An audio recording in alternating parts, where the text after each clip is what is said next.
Welcome and thank you for joining us in episode 1 of Call of Cthulhu. Just a few announcements before we see how sane we stay this evening. Our website is up and live.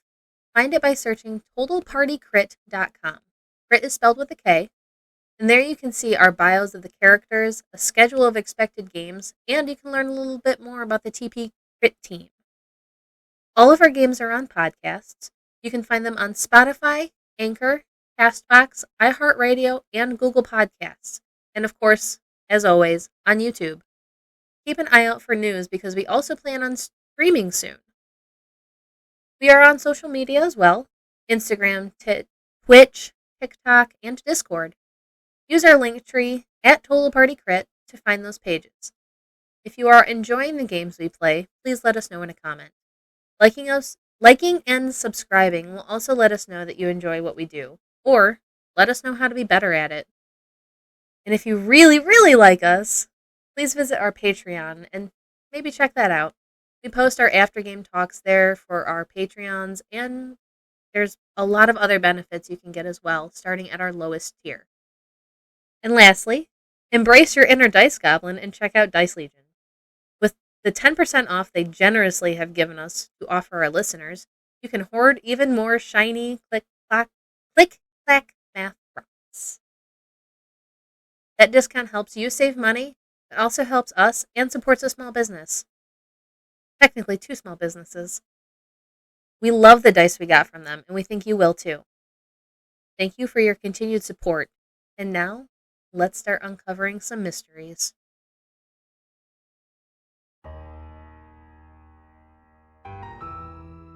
All right, so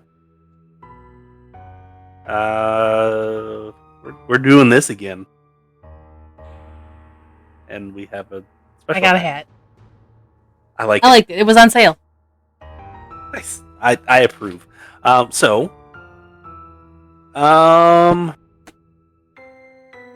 here. We did a session 0. Everybody ran away from the zombie. Yeah, why would we fight the zombie? That's crazy talk. Why would you try to punch through its head with a knife? Why would you do that? Just run. Yeah. Run. That's the right thing to do. Kosia lost the pistol, which is kind of funny. Yeah. And then said, nope, not trying. I think I covered everything, right? Pretty much. I think so. Okay. That's the long and short of it. Yeah. Oh, and you were recruited into the X-Files. For lack of a better term. But yeah, now that's pretty much it. So,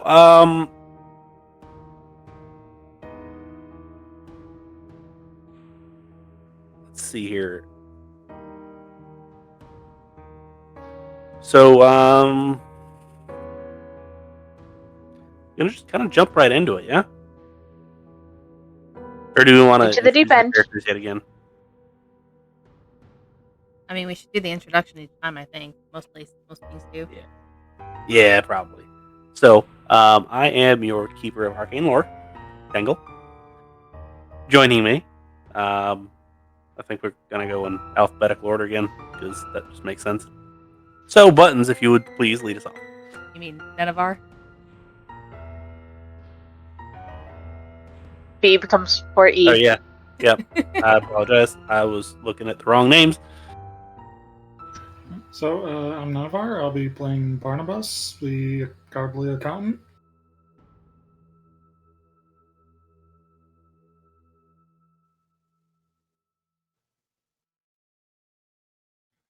And Buttons? Hey, I'm Buttons, and I am playing Eileen, the overly exhausted nurse, except when she needs to protect someone.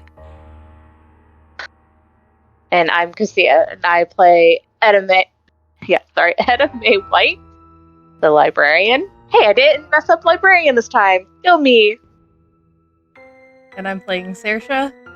They are also extremely cowardly, but also very curious about everything. And that's all that matters. So, like I said, you have been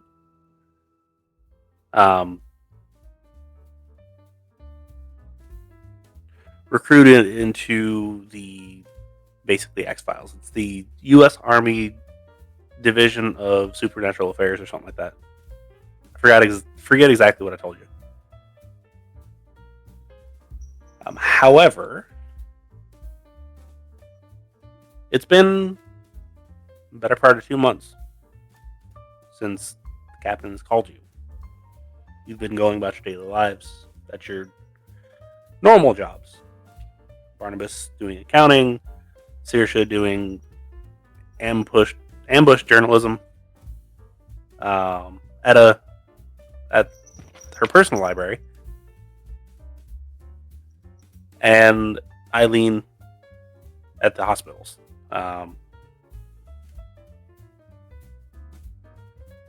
The quarantine hospital that you were working at, Eileen, was shut down. You moved back to the main hospital. It's St. James Memorial Hospital, downtown New Orleans. Okay. As for the rest of you,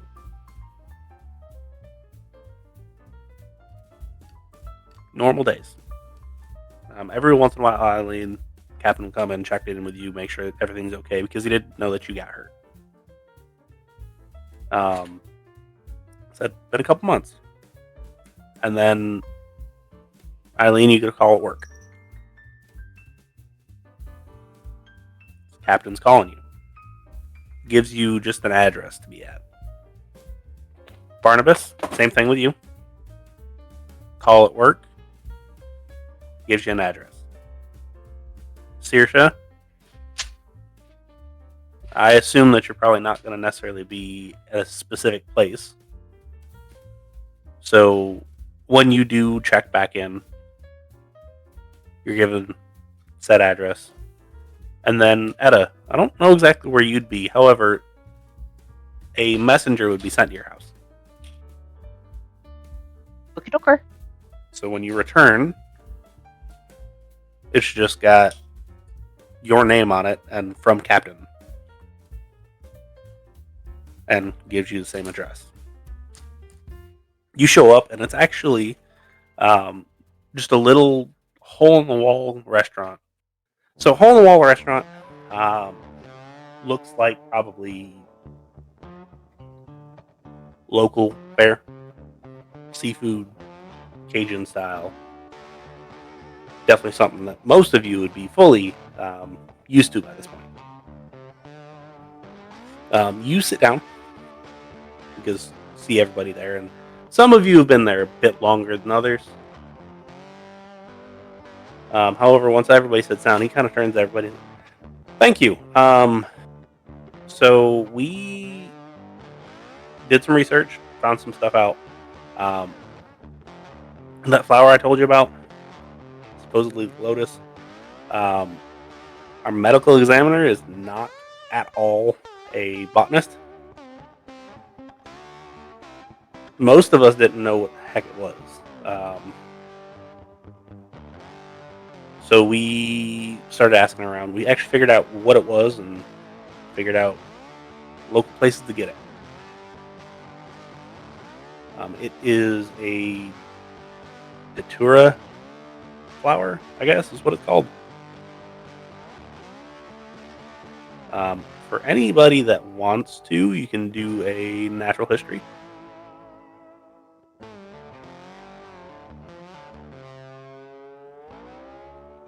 Nope.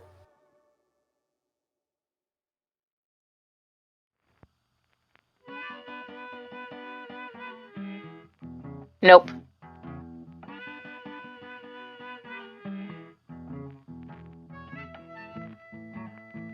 Okay. But I'm sorry, Dangle. Can you say the flower name again? I didn't get it wrote down. Datura. Datura.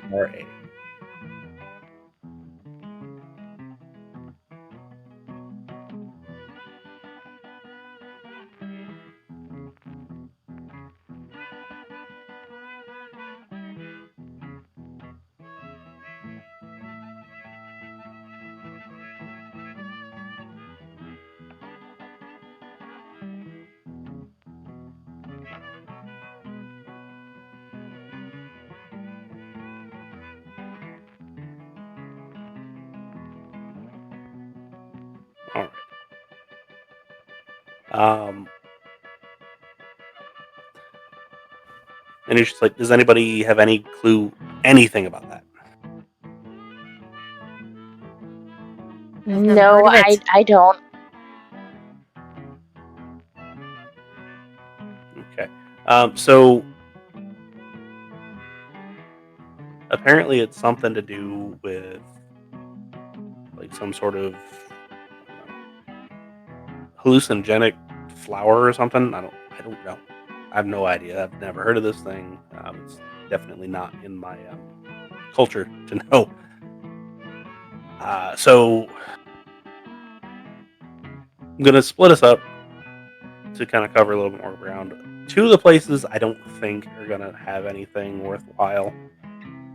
One is in the French Quarter.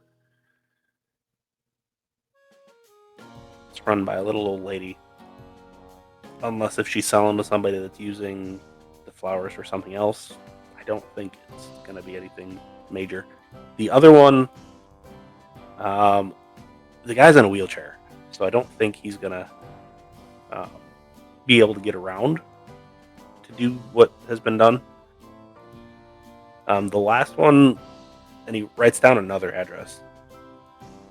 It's like, once you're done, we'll all meet back up over there. I'm going to leave groupings to all of you as far as who wants to go with who. I'm talking to the one in the wheelchair. I think they'll receive me better than the little old lady in the French Quarter, personally.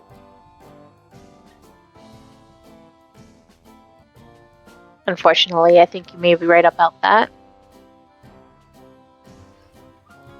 Yeah, I'll go take care of that old lady. I'll go with you, Barnabas, if you don't mind. Looks like it's you and me again, Eileen. So be it. No, I'll be going with you. Don't worry about it. All right. So, and he gives Barnabas and Etta a business card. And it says Miss Sally's Flowers. And lists the address. So just go there. Don't grill her too hard as far as like just make sure she sells them, make sure she knows who she sells them to if she sells them to people. Beyond that, I don't think we're going to get anything out of her. Nothing useful. Saoirse and Eileen, when we get there, we'll kind of do the same thing. I honestly don't think that either one of them are going to amount to a whole lot. We've already run kind of a little like background recon check on them, and both of them seem pretty upstanding citizens. The last one, I would want to say, but I don't know. And he kind of pays for whatever he was drinking. Stands up, like, you two come with me. I've got my Buick out here, and we'll just head on over. You two, I don't know how you're going to get there, but if you need to, I can call somebody, and we can get an escort down here for you. Either that or the trolley. It's up to you. Just take probably less time on the trolley. That's what I was thinking as well. All right. So, see you in about 2 hours, give or take. Yep. Bye, everyone. Travel safe. All right. And the three going to the wheelchair guy's shop. Hop in the car, drives off. It's pretty much a brand new Buick. Big old motor. It goes about the speed of smell because they were very slow back then. However, you do arrive, and you arrive in one piece and safe. You just see a sign out front that says Stumpy's Nursery.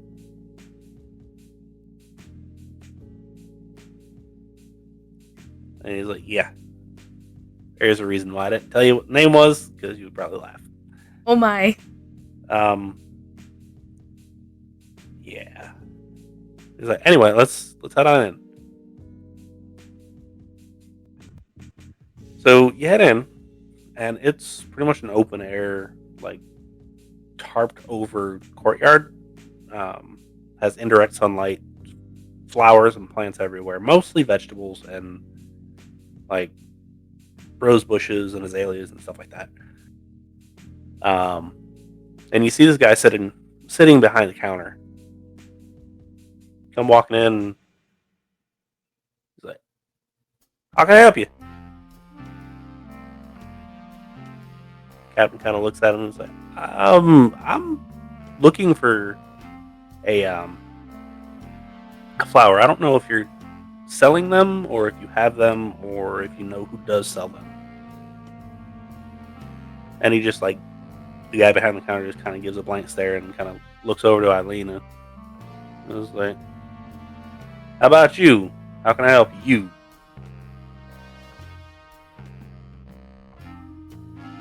You can help me by answering his question. I'm with him. Oh. You too? And he kind of looks at Saoirse. You need to answer his question. Oh, okay. What plant you looking for? And he tells him, and he's kind of, I used to, until I figured out what they were used for. Some of the immigrants from the Caribbean like to use them to try to do some magic stuff. When did you stop selling them? A couple months ago. You know that whole thing that happened over there at the hospital? Yeah. Yes. Yes, we do. Yeah, shortly after that, because it was I don't know. I think I kind of put two and two together. Somebody said that like he died and come back, and I was like, oh, that's that zombie, whatever the heck it is. I don't know if it's actually true or not, but I don't play with any of that magic mumbo jumbo crap. Are there any colloquial names for the flower that we should be aware of? Any slang? Not really. I mean, trumpet flower? Because, I mean, they kind of sort of look like a trumpet, but not necessarily.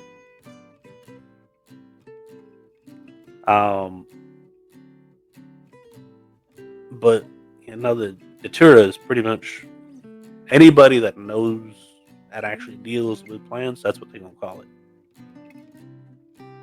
Do you have a record of your sales? I do. Somewhere around here, and he kind of spins around and he goes wheeling himself out. He's got one leg.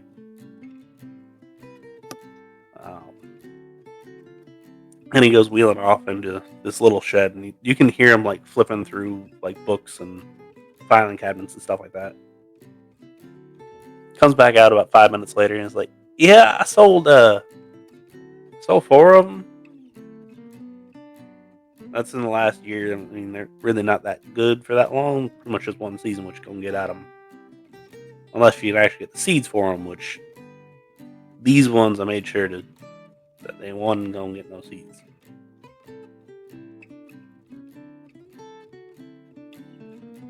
Can we see the name of the sales? From the sales. That's the thing is, I can give you the dates and I can give you what people look like, but not necessarily names because, you know, I don't write all that stuff down. I just need to know date and amount. Both of them only, well, there's 3 of them here. One way back, early season, and 2 kind of back to back. Kind of funny looking dude. He had like a beige suit on. Didn't look like he should be in here. Normally, people come in here, they're hard working blue collar fellas, or hobbyists that stay at home. This one looked more like an academic type.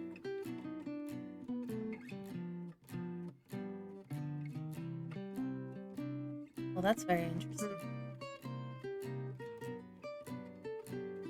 I didn't get a name, if that's what you're asking. I mean, it would have been more helpful, but when did they buy it?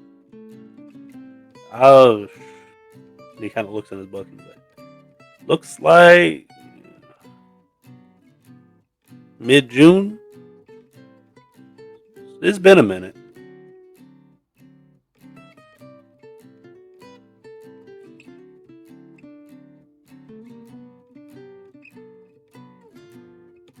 Saoirse will turn to the captain.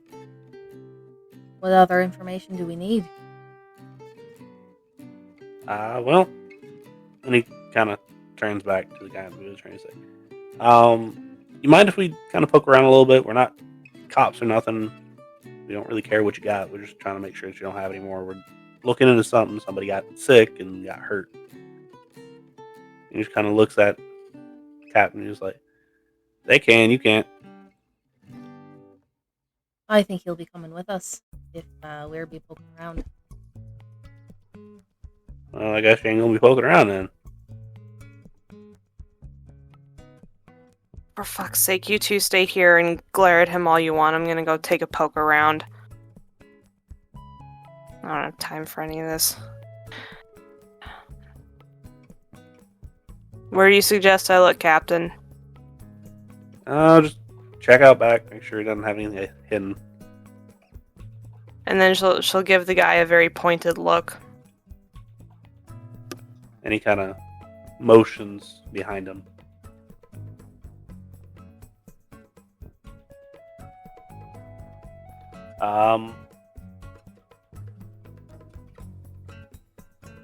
Give me whatever you feel like would be the proper check for that, please.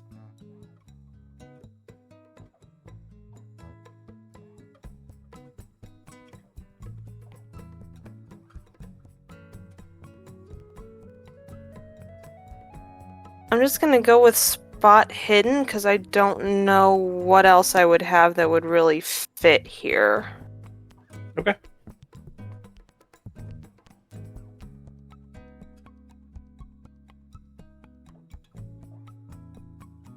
So, I got a 42.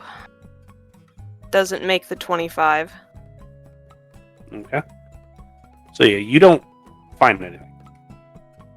At least nothing obvious.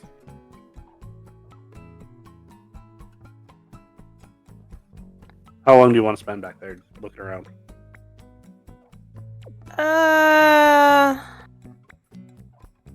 Couple minutes. If I think he's getting antsy, I'll move on, but whatever I can really kind of get away with without edging him too much. Okay.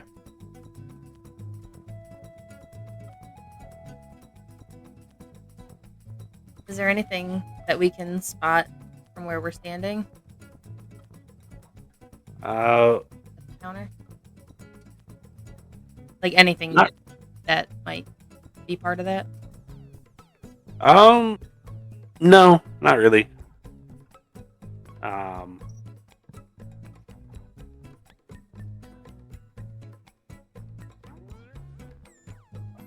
Yeah, no, not.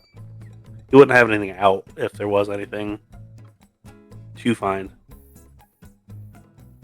So yeah, That's fine. Eileen, you poke around and you're back there for 5-10-ish minutes, moving stuff around. You don't see anything of really any worth. Shovels, a bunch of lawn equipment, garden equipment.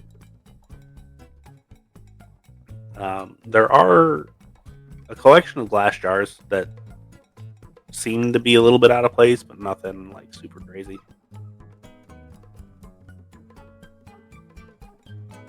You come back and oh, you're back now. All right, you find anything? No, thank you. All right. And he kind of looks across and looks at Saoirse and Captain's like, alright, now, y'all getting, don't come back here unless you got money.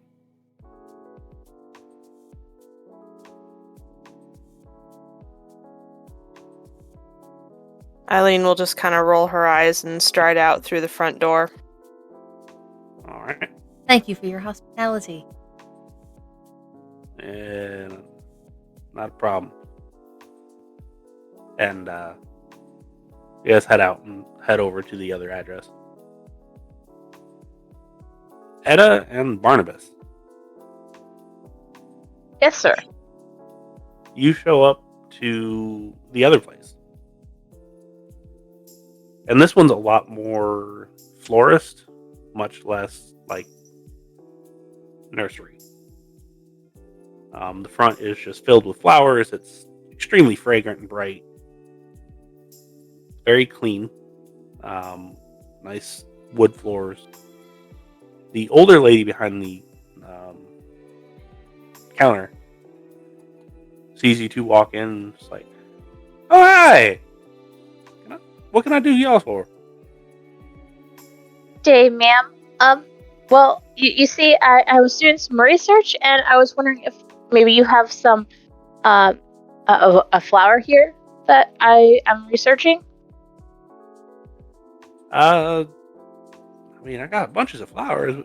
What you looking for? It's called the Datura flower. Oh, the trumpet flower. Yeah, we got a couple of them. Do you sell them now? Under special circumstances, yeah. I gotta kind of know you and know exactly what you're gonna do with it, but yeah. Of course, I understand. Like I said, I've been doing research on it.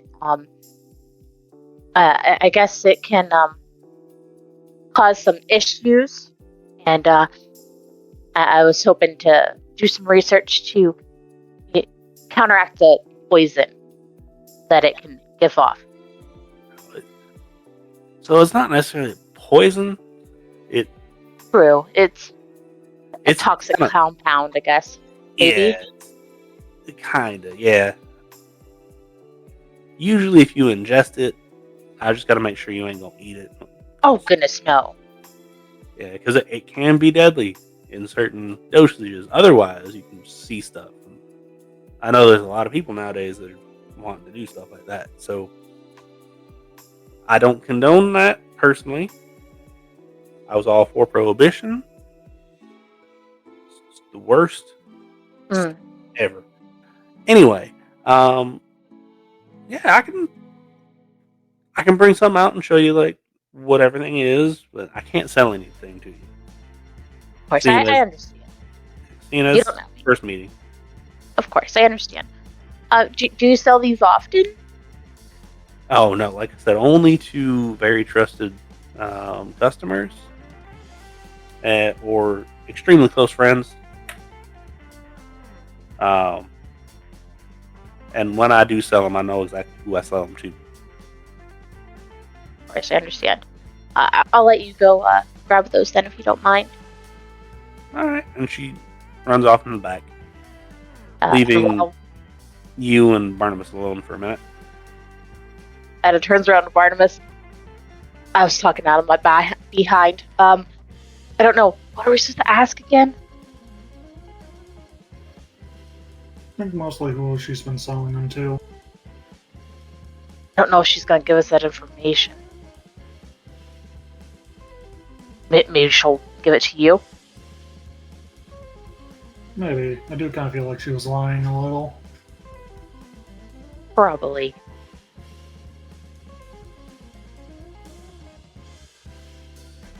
She comes back about 90 seconds later, give or take. And she's got one of the actual flowers themselves. It's still on the vine. She's like, so this is a flower. Touching it ain't gonna hurt you. Looking at it, smelling it, it's not gonna hurt you. And she kind of points to the base of it. And down here, you can take this and you can like grind it up and put it into a tea. And either you're gonna see things, you're gonna wish you've been seeing things because you're gonna be sick as a dog, Or, depending on a person's health, it can do a whole lot more harm than good. Interesting. I see. It's much prettier than in the books that I've seen it in. Yeah, I don't know, they got a certain charm about them. Also, you gotta know, you gotta respect them as well.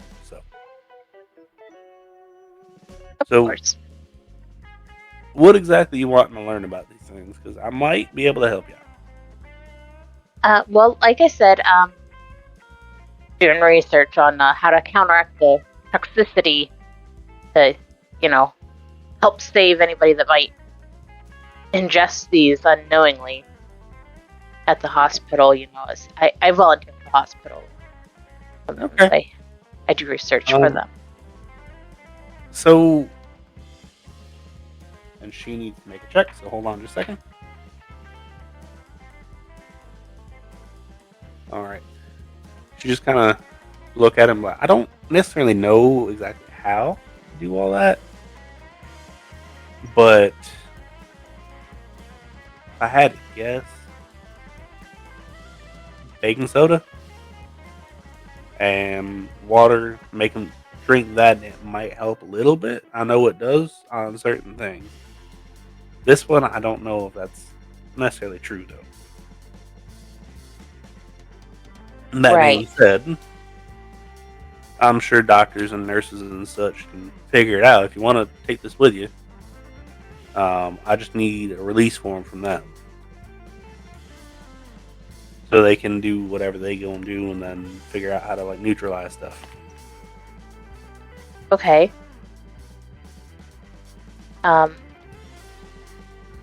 Mr. Barnabas, could you help with that? You have you help with the accounting stuff at the hospital sometimes, don't you? Yes, whenever I'm called in. Oh, so you've got some sort of legal standpoint at the hospital, being able to sign stuff off like that? Yes, I do. All right, go ahead. Give me a fast talk, or what's the other ones? I don't remember what stuff is. There's not a lot of them. I don't know what you're talking about. Yes. Yeah. Charm, I think, is what you're looking for. Yeah, that one. Which one? Fast talk or charm? Can I help with this at all? Since I'm talking out of my behind.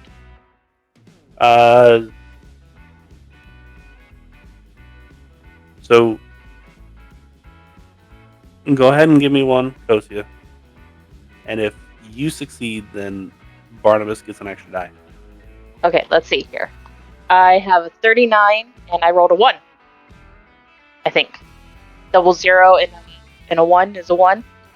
Yeah. Or is that a 100? No, 00 and a 1 is a 1. I rolled a 1! Oh my god, okay. I have to take photographic proof of this. I had a 35, so that's probably, super awesome. Yeah, no, that's really, really good. Barnabas, as long as you don't fail by double, you're going to be good. What happens if I have no points on either of them? There is a minimum rating. So that's what the 15 and the 5 is? Yeah, the 15, whatever the highest number in there is. First one's a 32. Okay. Second one's 26. Okay, so we're taking the 15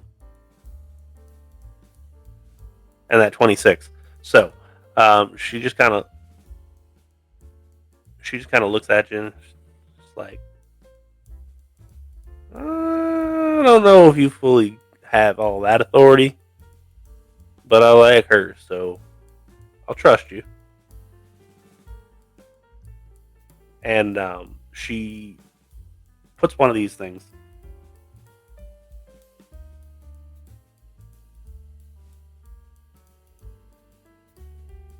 like in a small wooden box.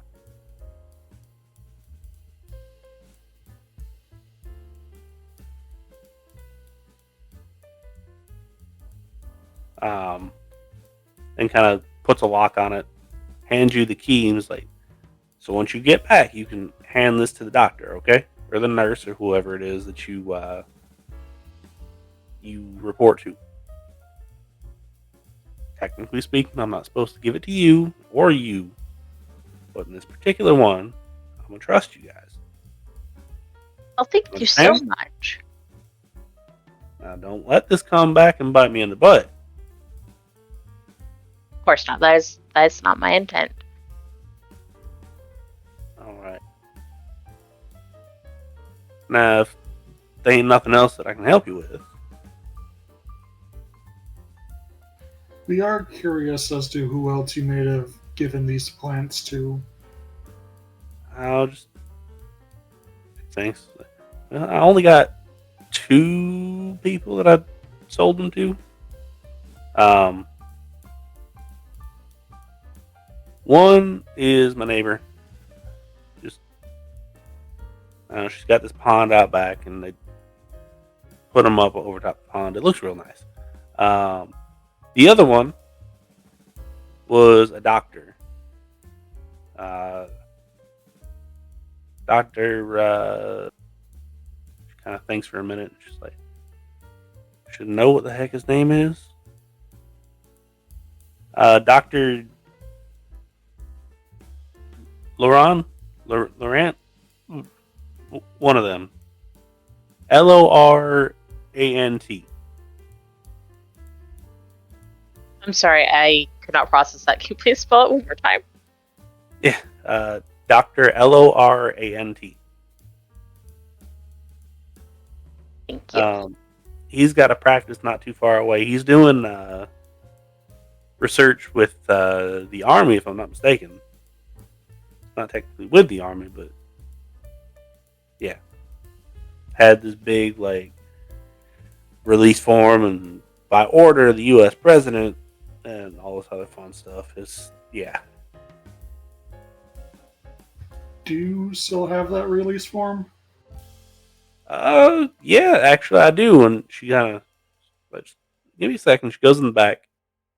She comes out with 3 pieces of paper and hands them to you. She's like, here you go. Can I look at these, see if they're counterfeit? Yeah, give me.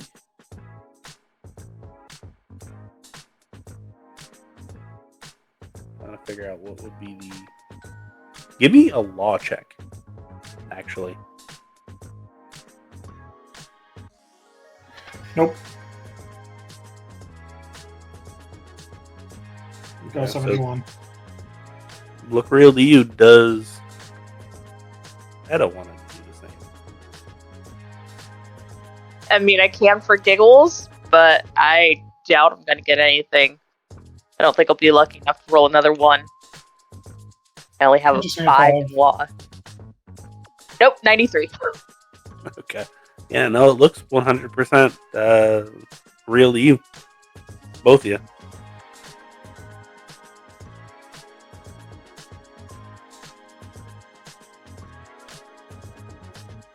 So, well, that's release form. It looks real to me. I mean, not a whole lot of people going to be coming in here and saying that they with the Army, right? Yeah, looks legit. One would think.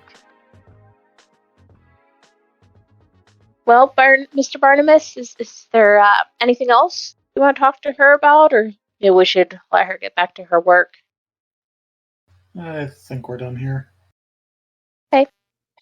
Now, when y'all 2 get ready, let me know. I do wedding florals too.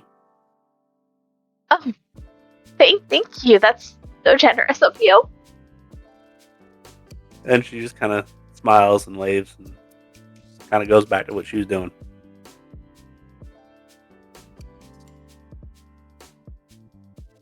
As they walk out, Etta's like, do we really look like a couple? How old was Etta again? 42. Barnabas is 27. Hey, I mean, whatever.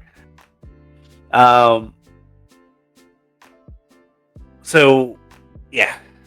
Hop on the trolley, come to the other one. The other one actually isn't too far away from the old lady's shop. It's too far to walk, but you could technically walk it if you wanted to. You get there shortly before the rest of the group does. What you do see is a lot of imagery. A lot of like shrines and stuff like that out front. A lot of Christian imagery, like Virgin Mary, Jesus, this, that, and the next, like that. However, you get a very strong, like,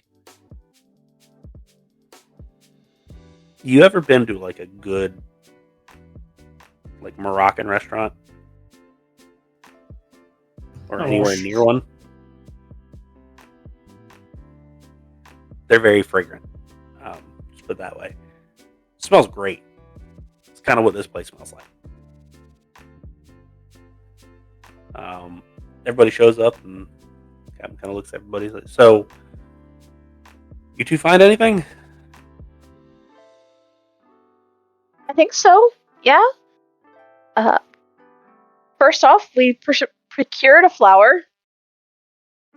She's still actively selling them. Although she did say that she only sells them to individuals that she actually knows. We were kind of talking out of our behind, and she believed us whenever we said that we were getting this for a hospital.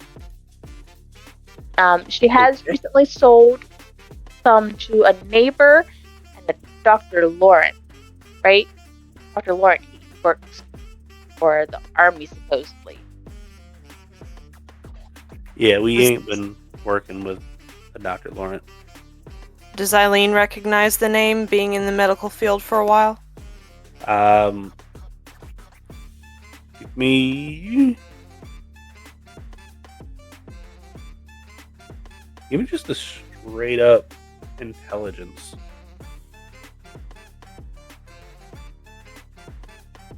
Or a history, if that's better. Honestly, the straight intelligence will be much better. Okay.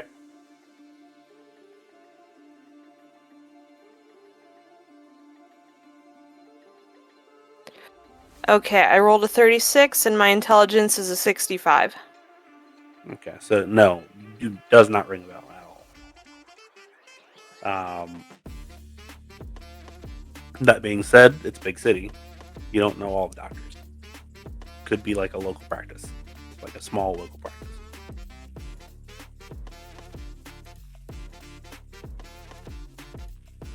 I will allow Saoirse to also do the same thing. Either history or intelligence.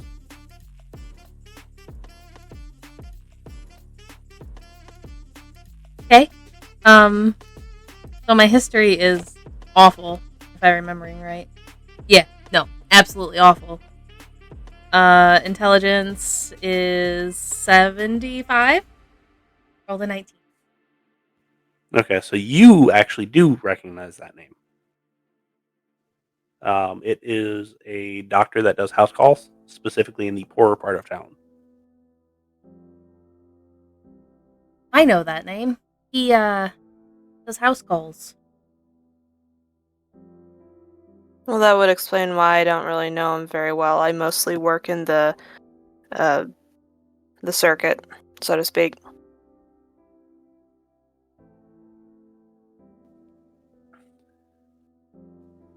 Well, maybe we'll put him on the list to go see then.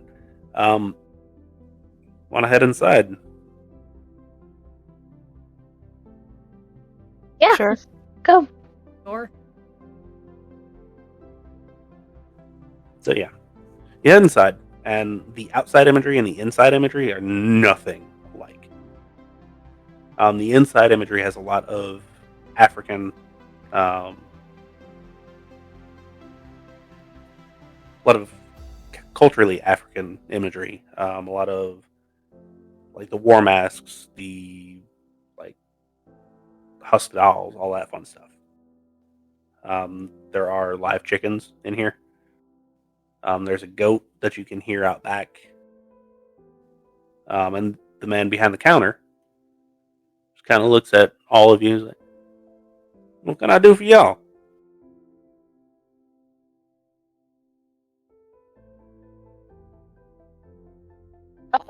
We're looking for a flower. And Etta will look around to the others, see if anybody else will speak. Well, what kind of flower? The Torah? Now what you using that for? Research? He kind of looks at you. You want to go ahead and give me either charm or fast talk? Oh,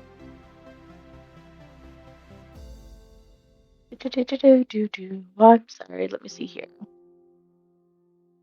Alright, let's do charm.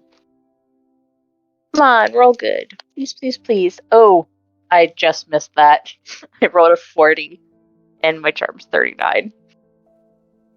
He kind of looks interesting. Something tells me you ain't necessarily telling the truth. So, I'm going to ask again. What y'all looking for that for?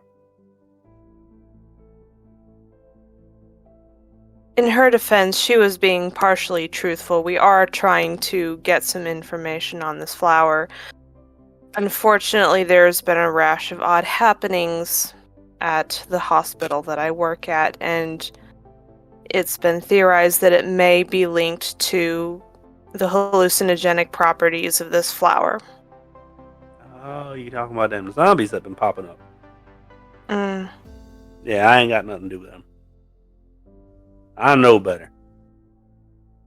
Yes, I grow them. Yes, they're available here. However, it's only the flower petals, not the actual bottom part.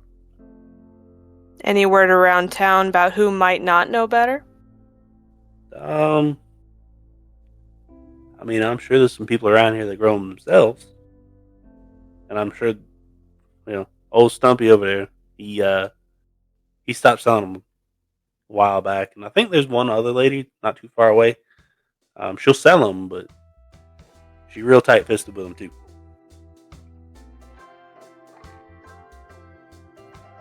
Now, that being said,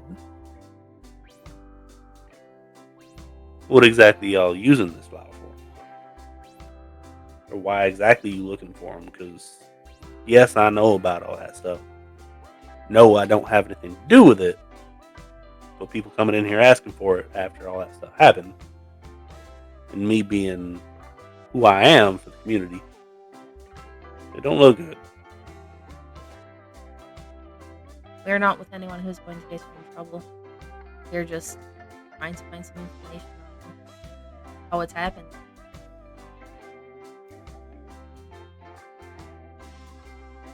Nah, I can tell you, as far as what's happened,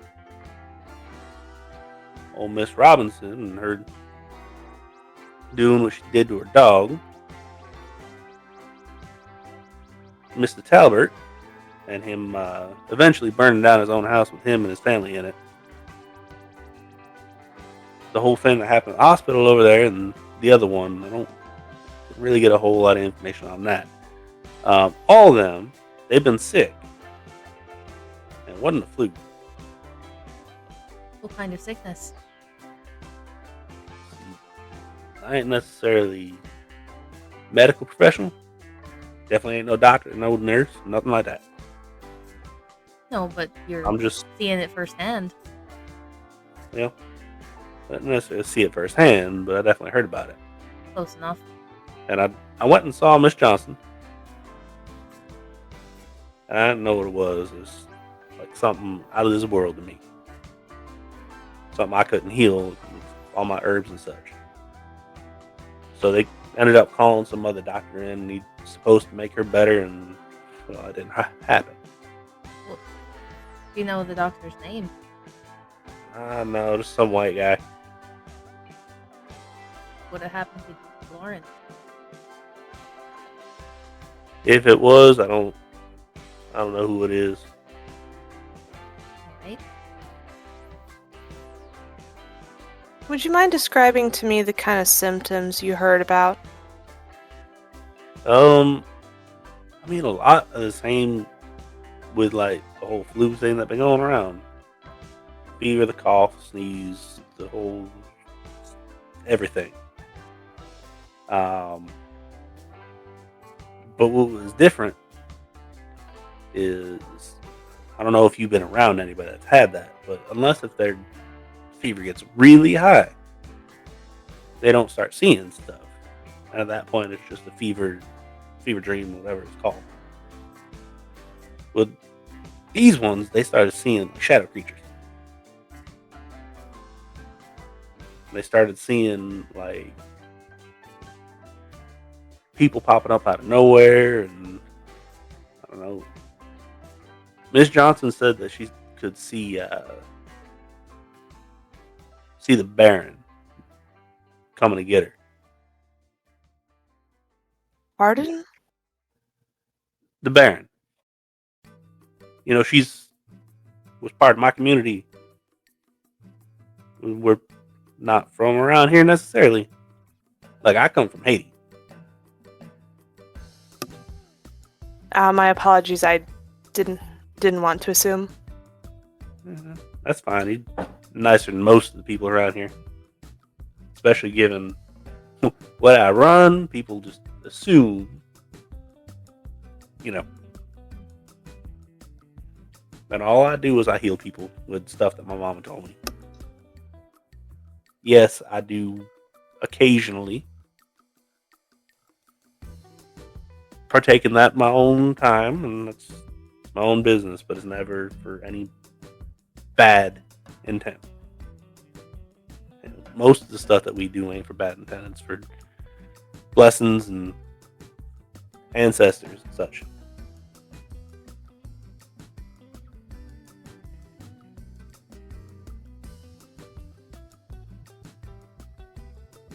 We're only keeping your heritage. Exactly. Something that I don't necessarily want to get rid of, because, I mean, it's where I come from. But it's not something that, like, I actively practice. It's kind of like these Cherokee people out here that, my great-granddaddy was from one of the tribes and whatever, and still tries to do some of that stuff. And, you Protestants, stop. Same as me. I mean, I'm Baptist. That's what I am. But knowing where you come from and wanting to at least honor that's a good thing sometimes.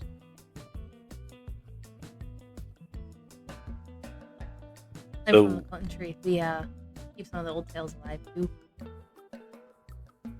Yeah, see, that's the thing, is tales are just tales. The majority of them ain't true, no matter what you try to say. I say the majority because I'm sure some of them are true, but I don't believe in most of that.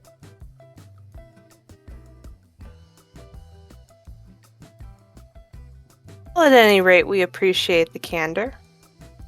Yeah, not a problem. I mean, I can show you my stock and show you that ain't nothing missing.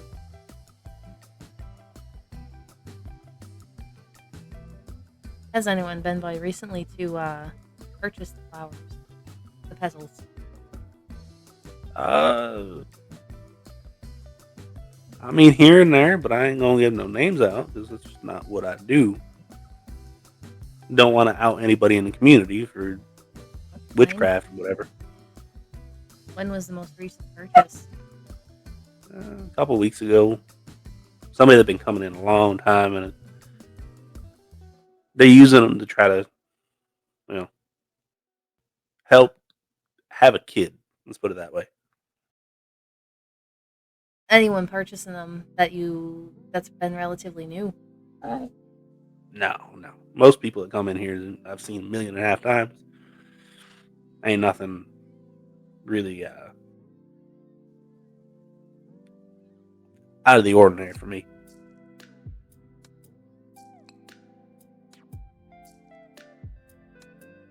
Now, that being said, I did have somebody come in trying to buy actual flowers about a month ago. Come in, he had he looked like he was trying to teach a class up at the college. You know, the old professor types usually got the suit and jacket and all that fun stuff. The elbow patches and all that. Had a briefcase with him. Don't really remember what he looked like beyond that. Just know that he came here.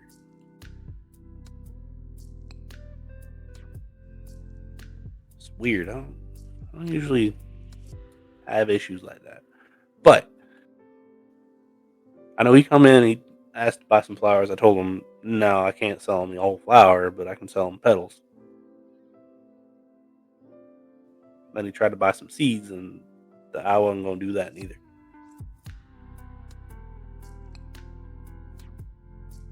That's good to know. And you didn't have like a break-in, anything like that shortly thereafter? Him maybe trying to get what he wanted, no matter what? I mean, not that I know of. That being said, I don't lock my doors. People usually ain't that dumb to come in here. My mama, before she passed a while back, put her protection over the place. Now, that being said, I don't necessarily trust that any of that stuff actually works, but a lot of people around here do, so I don't worry about it. And anybody that don't know what this place is, they don't bother it.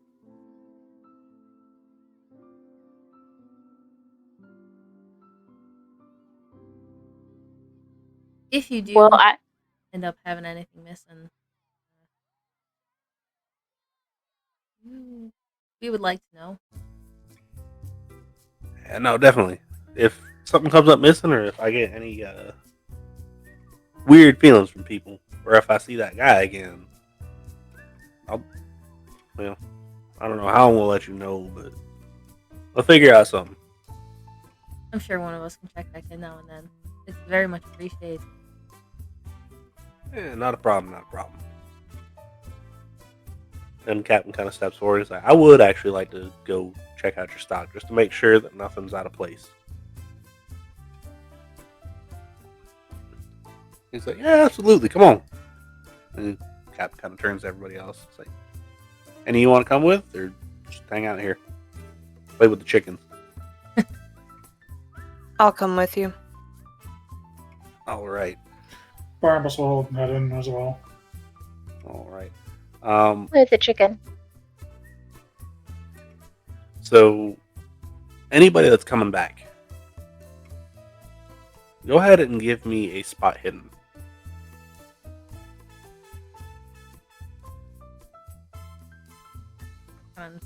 Nope. Wow, I actually got it. I rolled a 24. Out of 25. Okay, so just regular success. Nope. How about Saoirse? Nope. I got an 82. Okay. So Eileen, you do actually manage to spot something.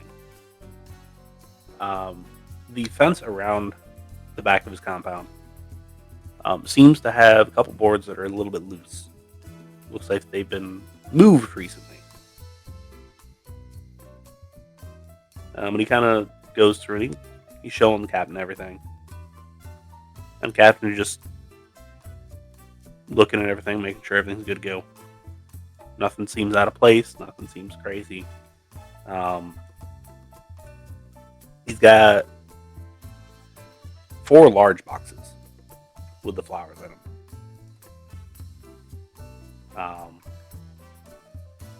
The captain kind of comes back and is like, all right, looks good to me. Seems like everything's in order. Any you see anything? Eileen will wait to tell him about the boards until we get back out to the car. Okay. Everything looks good. Okay. I didn't say anything. All right. So, heading back outside. I need everybody to give me another spot hidden, please.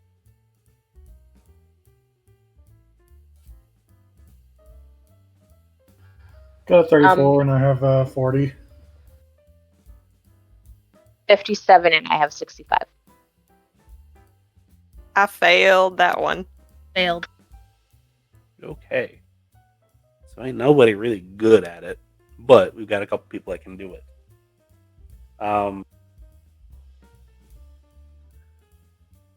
Etta and Barnabas. How you didn't... Well, it would make sense how you didn't see it initially. But, looks like from the outside you can tell there's actually been damage as well now that you look at it. Because Captain kind of led you around and was inspecting the outside for himself. And Etta and Barnabas, you see extensive damage, as well as like tools to like harvest things kind of left outside. Eileen, you know where the damage is, but you don't necessarily see the rest of it. Seriously, you don't see anything. Hold up. And Etta will squat down in front of the spot and look at it a little better and point out there's damage here.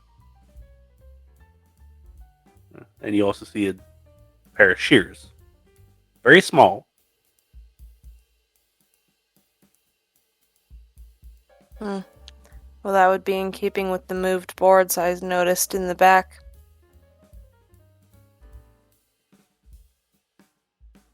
That's not good. And Captain kind of starts looking around on the ground. And Captain's like, you want to know good news or you want to know bad news? Bad Give first. us give us the bad first. I got to run to my car real quick. Just in case. Okay. Good news. Oh boy. We're going for a walk. Everybody got their stuff they grabbed out of the locker? Yeah. You told us to. Yep. Okay. Just making sure. I don't know what we're going to run into, and I hope we don't need anything, but... And he kind of points at some scuffs on the fence, and he's like, I've got some tracks that I can follow. So, give me a minute, I'll be right back. And he runs over to the car, he opens up the trunk, comes back. He's got a... what looks like a case for like a rolled up piece of art. He slung it over his shoulder. He was like, just in case, don't worry about it. Sure, I won't need it, and I hope I don't, but yeah. Given what we heard from last time, I appreciate you being prepared. Yeah.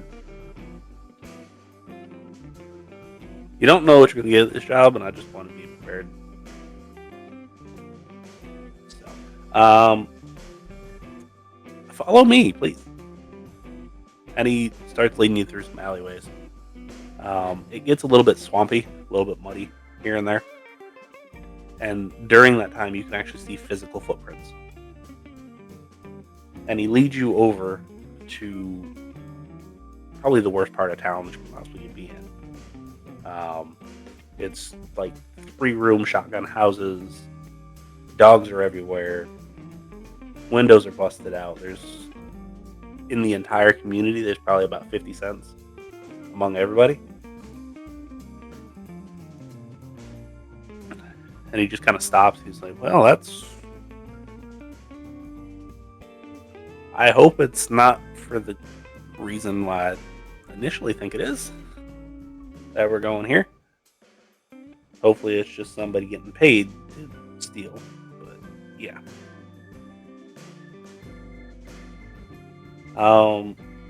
Spread out, see if you can find out some information. Yeah. If you want to go in groups, by all means, but I'm gonna kind of head off by myself. I'm also probably gonna try to change some clothes, something that somebody's got out on the line somewhere. So don't hate me for stealing people's stuff.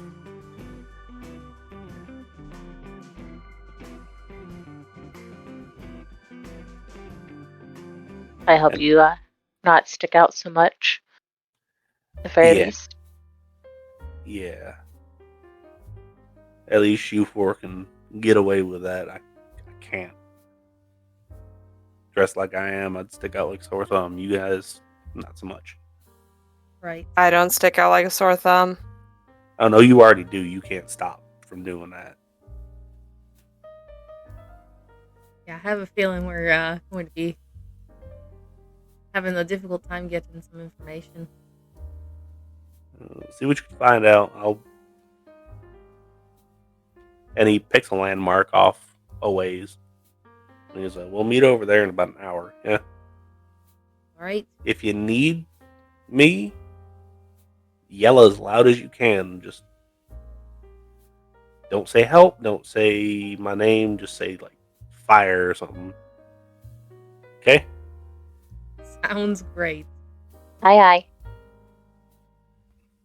And he kind of goes around the back of some houses and disappears. Are we breaking up into teams again? We seem to be doing a lot of that recently. Safety in numbers. Who wants to go where? Well, at the last place that we went, they thought that me and Barnabas here were a couple, so I don't know if that helped or not. I don't know. Quite the age gap.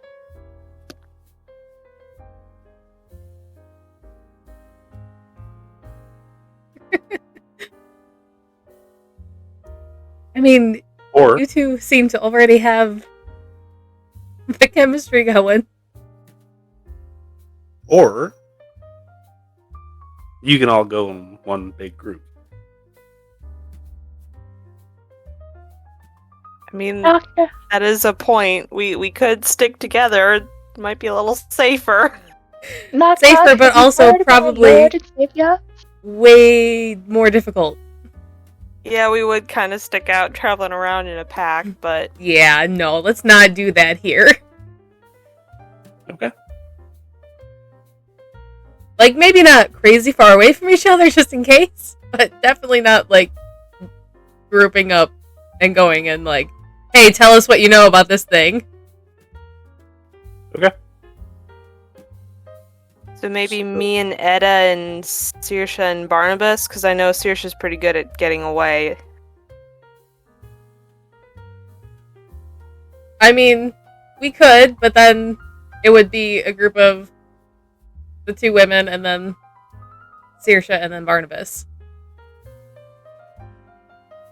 It's whatever you want to do. You're putting the two cowards together. It's going to be fantastic. Let's do it. I don't know. Second thought, maybe we should. Nope, you suggested it.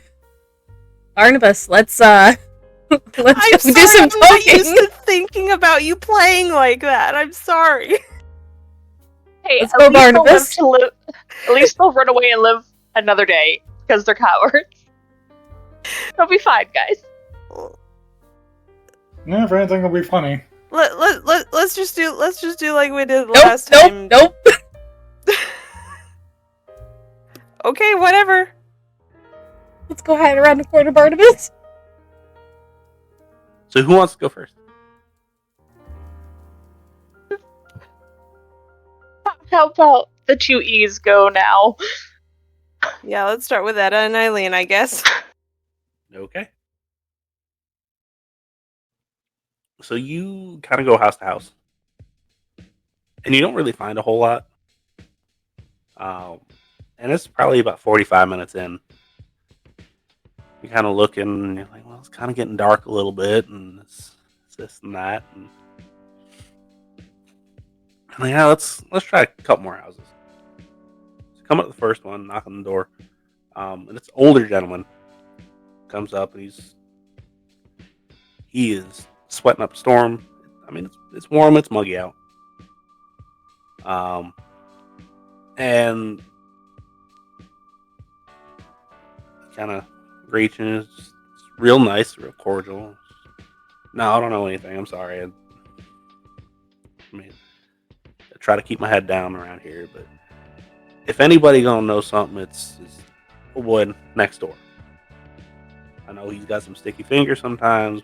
We found him a couple times stealing people's stuff. I don't think he'd be stealing stuff like that.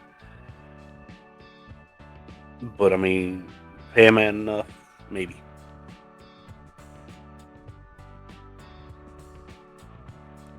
So you head next door. Knock on the door, there's no answer.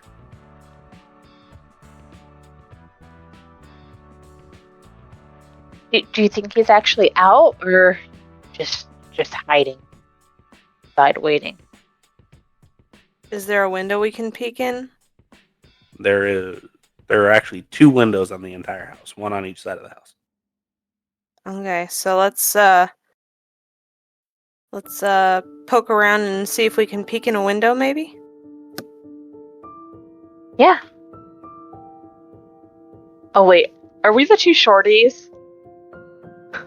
Can we even see in the windows? I'll boost you. Okay. All right. So Eileen picks up Etta. Etta, go ahead and give me a sleight of hand, please. Sleight of hand? Yep, sleight of hand.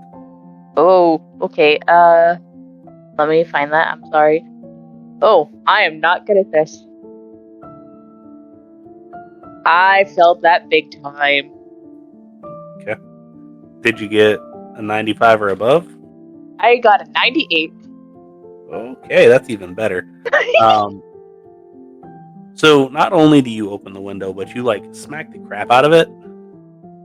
You crack a pane and it flips open and it squirt, and it kind of gets jammed. The important thing is it's dark in there. There's no light whatsoever.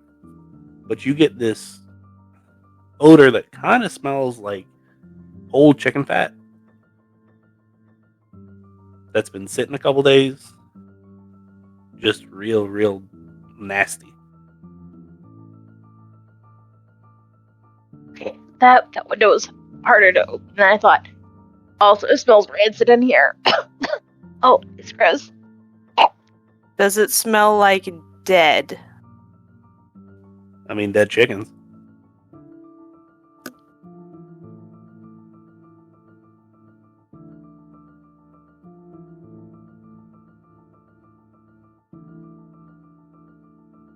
So what's the plan now? Crawl into the house?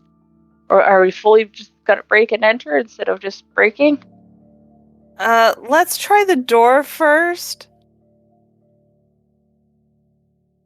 Front door or back door? Let's start with the back door. All right. So just go ahead and turn the knob. All right. It is unlocked. All right. So you open up the back door and it's an itty bitty mudroom.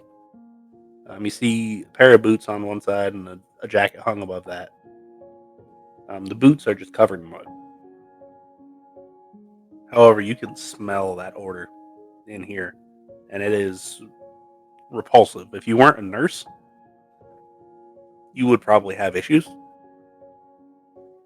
But you ain't nurses, and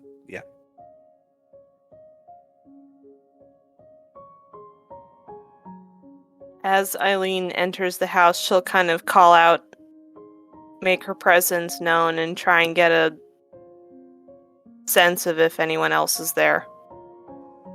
Doesn't seem like it. Move through the door casing. There's no actual door. Into the actual kitchen. There's a small table on one side with a single chair. The stove looks like it hasn't been used in probably ever.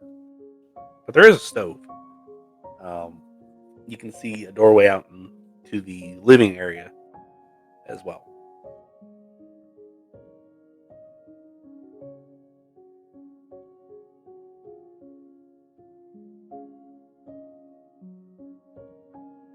Etta's right behind Eileen. Can I search around for a light source, or did I bring one in my thing? Do I still have my flashlight? There is a lantern that you can probably light if you can find a match. I will allow you to... Why is there no one? Search.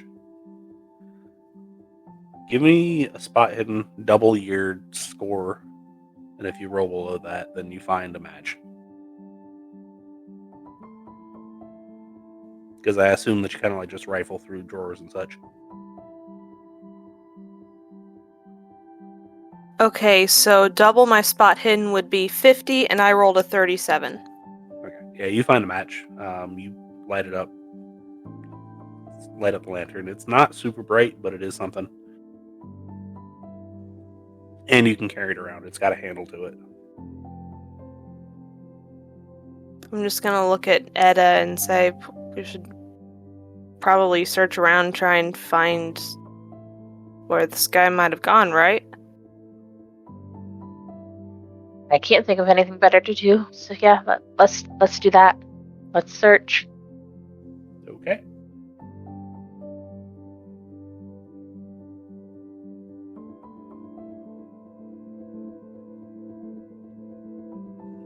So you go out in the living room. It's got a bookshelf that has no books in it. There is a table with a small chair next to it. But besides that, there's nothing else in the living room. And you see the door to what you would expect to be a bedroom as well. Knock on the door before we open it. Maybe he's hiding in there. I don't want to walk in and him knock us out.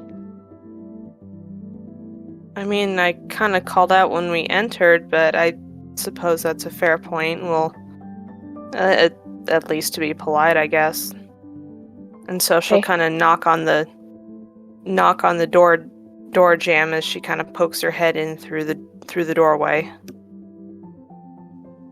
Yeah, now you knock on the door jamb, you don't get anything. Open up the door and poke your head in. All right, how close behind is Etta? Probably right on her heels. Just enough that she's not stepping on her heels, but... So, I mean, we both need the lantern to see, so I'm sure she'd be pretty close. Okay. So, can I get both of you to roll me a sanity check? We love doing those. What's my sanity again? I know I'm super sane. Oh no, right. I messed that up. I'm not super sane, but still fairly sane. I failed. My sanity is a 60 and I rolled a 53. Okay, so you're good. Etta, on the other hand, you take 2 sanity damage. Okay, so -2, 48. You open the door and immediately you are met with a half-rotted goat head on top of some sort of shrine that's got skulls on it and black candles and all this other stuff. There is a chicken carcass also in the basin of it. Well, that's what the dead smell was. looks like it hasn't been touched in forever. At this point, Etta's probably like clawing her hands into Eileen's skirt.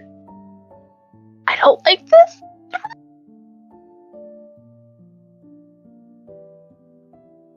Do you have like is there like a pen and paper or something to draw on and something to draw with, something to write on? Yeah, I'm pretty sure I brought my notebook and pencil and looks through the bag. Hopefully pulls that out. Yeah, you pull it out. Okay. With the speed and precision of someone used to taking notes in a medical setting, Eileen is going to take a minute to just write down everything she sees in as much detail as she can get away with before she's interrupted. Okay. I don't know what check that would be to be able to do that quickly, and legibly. But probably library use, but it's not that big a deal. Yeah, you take a minute, you note down everything, you open the door the rest of the way, and there is a bed in here. The bed itself is disgusting. It's stained brown. Probably hasn't been slept in forever, which is probably good. In the headboard, it says, "The Baron comes for us all." I will also be sure to note that down as well.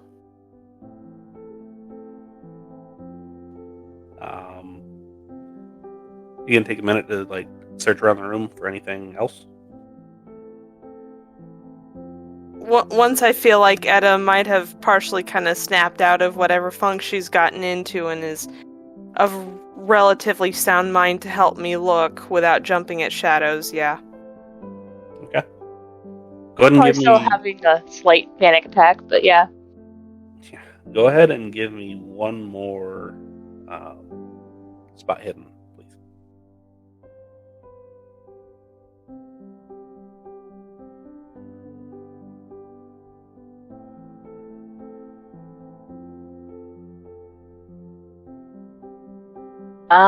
That I think is the hard success. I rolled a 31 and my score is 65. Yep, that is a hard success. I rolled a 12 out of 25. That is also a hard success. So both of you kind of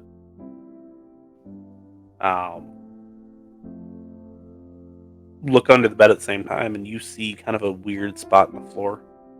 Looks like maybe you could pry up the floorboard and look in there. You do, and you pull out a journal. And I assume that neither of you know Creole.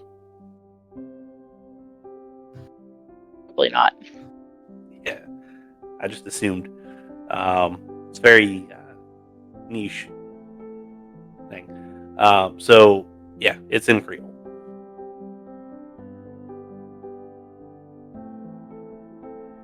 Looks like gibberish to me. Despite not being able to read the language, are there any names that stick out? Or dates or numbers? Just no. It looks like this was kept by somebody that could barely write. It looks like a third grader kind of wrote it. It's very blocky, very basic. And what you do get, it looks like it's pretty simple dictation, as it were.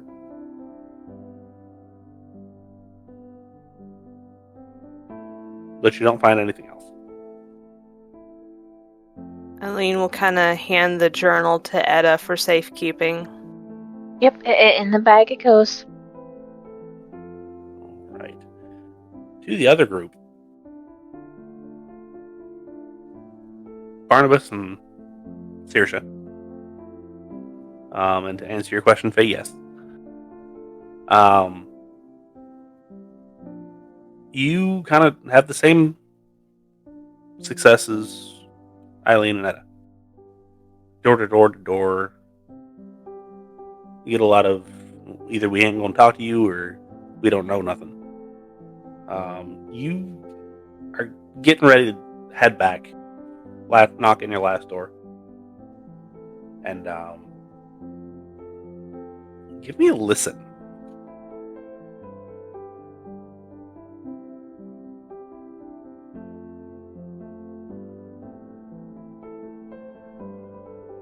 I've got a 25 and I have a 35. I passed as well. I have 40, rolled 39.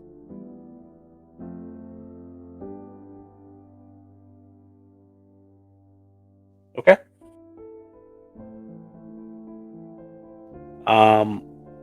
So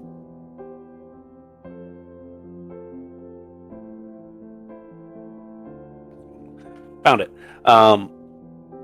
You hear somebody kind of saying something, kind of off beyond some houses. It's real low, kind of seems rhythmic.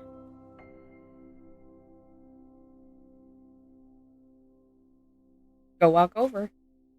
Quietly, but not necessarily like, I'm going to sneak up on you.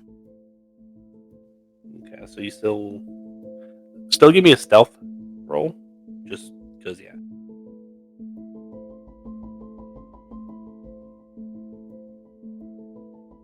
Uh, 32, and mine is, I think, 55?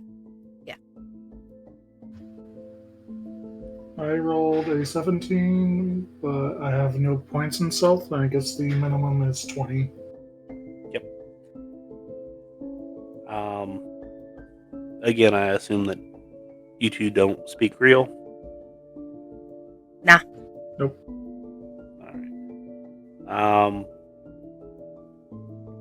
Normally I would try to tell you what translation's for, but I'm not going to butcher that. Normally I'm pretty good. That's just a little bit out of my league.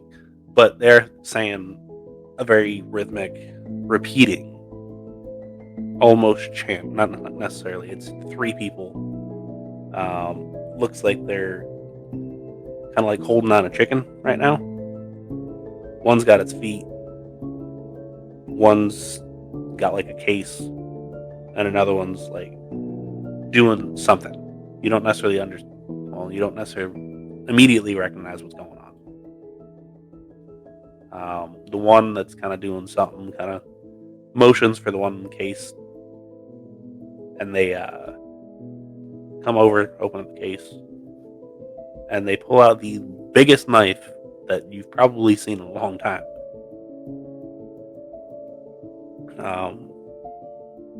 What are you doing right now? Just out of curiosity.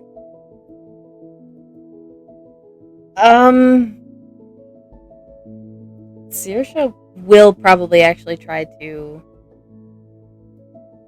like, definitely not be noticed now.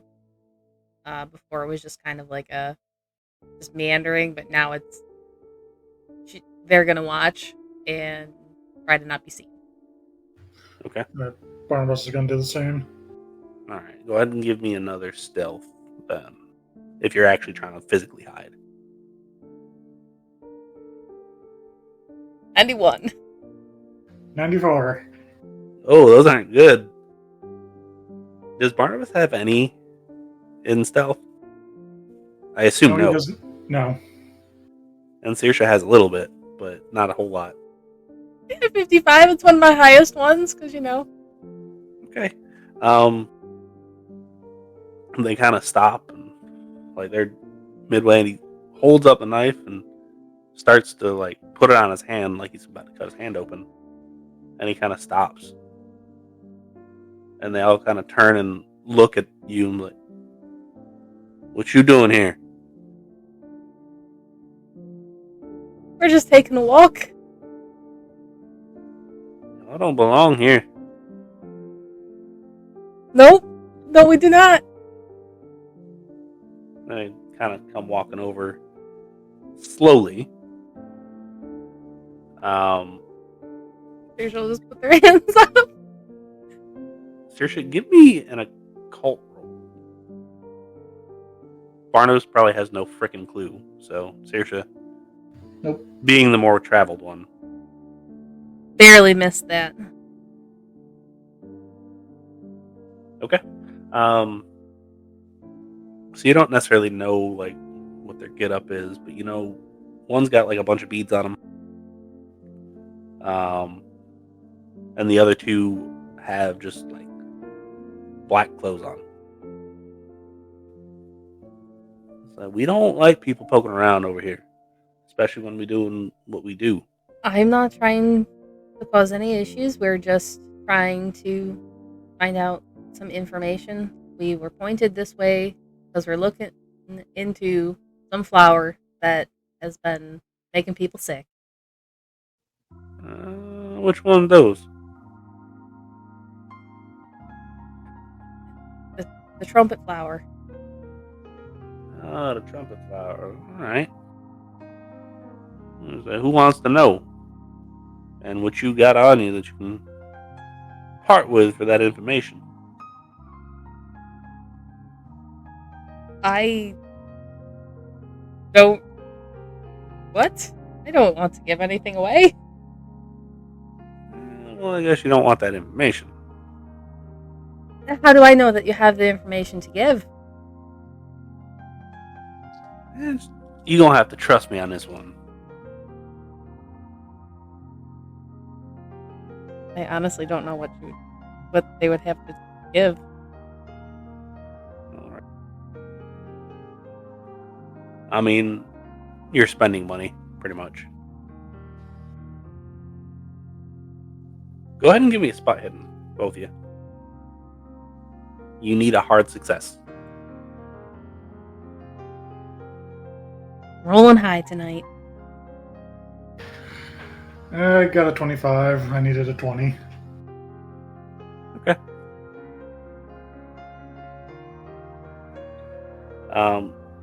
So the one with a knife kind of starts raising it up and like, I told you. Hey, I can pay you. Alright, start shelling out the money. Not just you too, little boy. And he kind of turns the knife and points it at you. Alright. And as you're like going through your pockets, you just like out of nowhere, you just see the dude fall down on the ground. And Captain's over top of him, like, all right, so what's going to happen is you're going to give us the information that we want. And then you're going to go back to whatever the hell you were doing over there. Because we ain't having all this.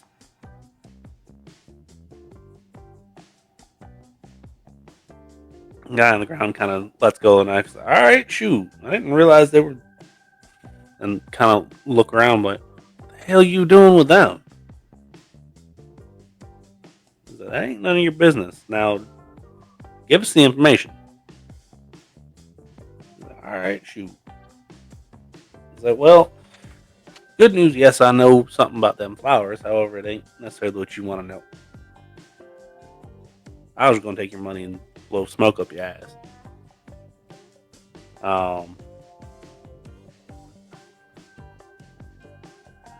We know what's been going on around. People supposed to be coming back from the dead and all. But that's about all I know. I know there's a lot of people that want to try to blame it on me and a friend of mine, seeing as we're the only two in the city that really help people in this particular line of work.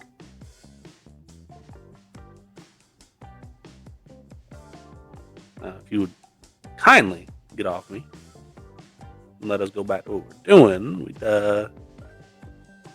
greatly appreciative. Kind of gets off and picks them up and dusts them off. It's like, I apologize. Just I have to protect my assets.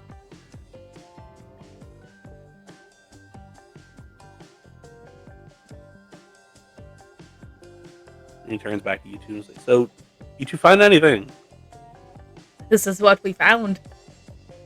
Oh, that's fun. Poking around. I think I might have found something, but I don't think so. I don't know. I need another set of eyes. And I feel like at least Saoirse would be a good set to have. Barnabas, you got pretty decent eye for detail too sometimes. So, here, follow me. Either And it way. kind of leads you down a path off into, kind of turns into a little bit of a swamp. Coming in clearing, and it's a pile of burnt flowers, and it's those flowers. Well, I found this. That being said, I don't know what this means. Does this look like it was recent? Relatively recent. I mean, you can still see the burnt remains of whatever it was. There's also some smaller bones.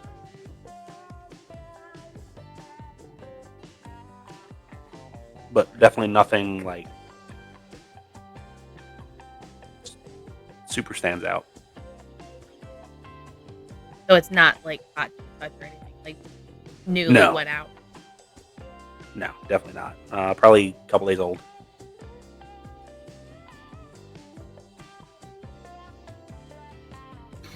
Are What'd you the make of this? bones chicken bones?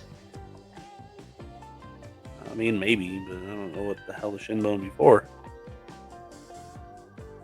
Well, it definitely looks like someone was up to something. Now, figure out what it was. I'm not really an expert in what's been going on around here. I know a little bit.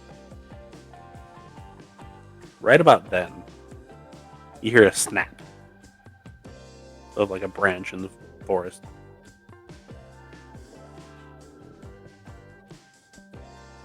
Captain kind of turns and he's like, what the hell is that? Did to look at it. You don't necessarily see anything. Crocodile, maybe? Or alligator? I don't think so. Here, you two stay here. I'm going to go take a look real quick. And he pulls something out of a jacket and lays it down on the ground. Like, if you need it, use it. And you look down, and it's a nice, shiny rock shooter. Let's call it that. It's like, just don't hit me. It's kind of just point and pull. That's all you need to know. Okay? Sure. And he goes off toward that particular area. You can kind of hear him moving around. You can hear it moving around. And probably 30 seconds later, I need Saoirse and Barnabas to give me a power roll, please. And if you fail that, give me a sanity roll.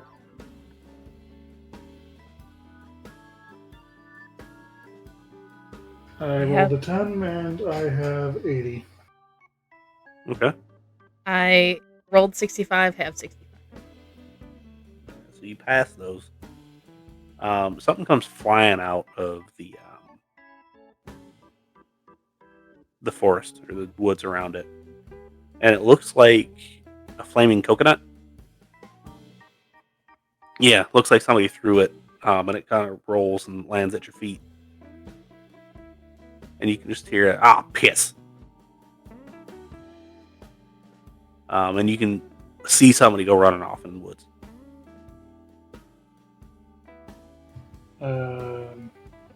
Barnabas is going to grab the rock shooter and fire off a few rounds at him. Okay. Go ahead and give me... How many rounds are you trying to fire off at him? Like 4 or 5. Barnabas is kind of panicking right now. Okay, so go ahead and give me 3. However, roll 2 of your bigger dice, and give me the higher of the 2 numbers.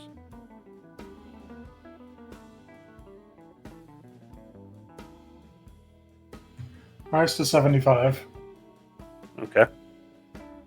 So definitely don't get that one.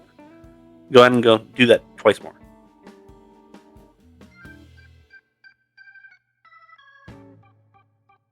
$77. Okay, and one more time.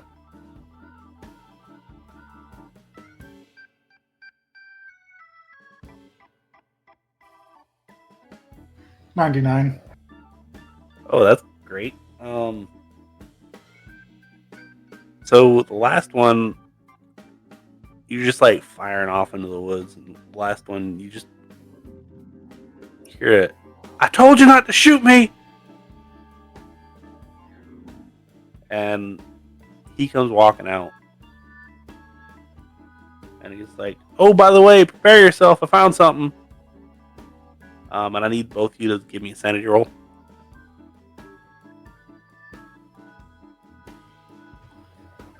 I got an 88. Double zeros and a 1. Oh, so you're fine. Barnabas, you take 1 sanity damage.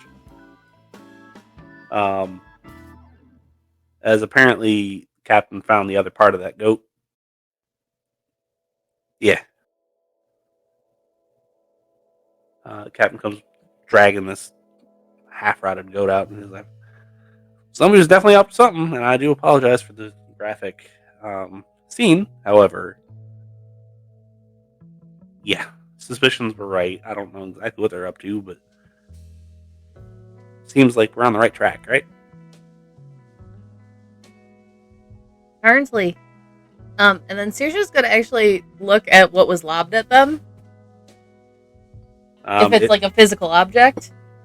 Yeah, no, it's a physical object. It is, in fact, a coconut that's on fire. Okay. Yeah. It looks like it's starting to go out, though. Looks like possibly somebody dipped it in, like, alcohol. Like rubbing alcohol, lit it on fire, and threw that shit.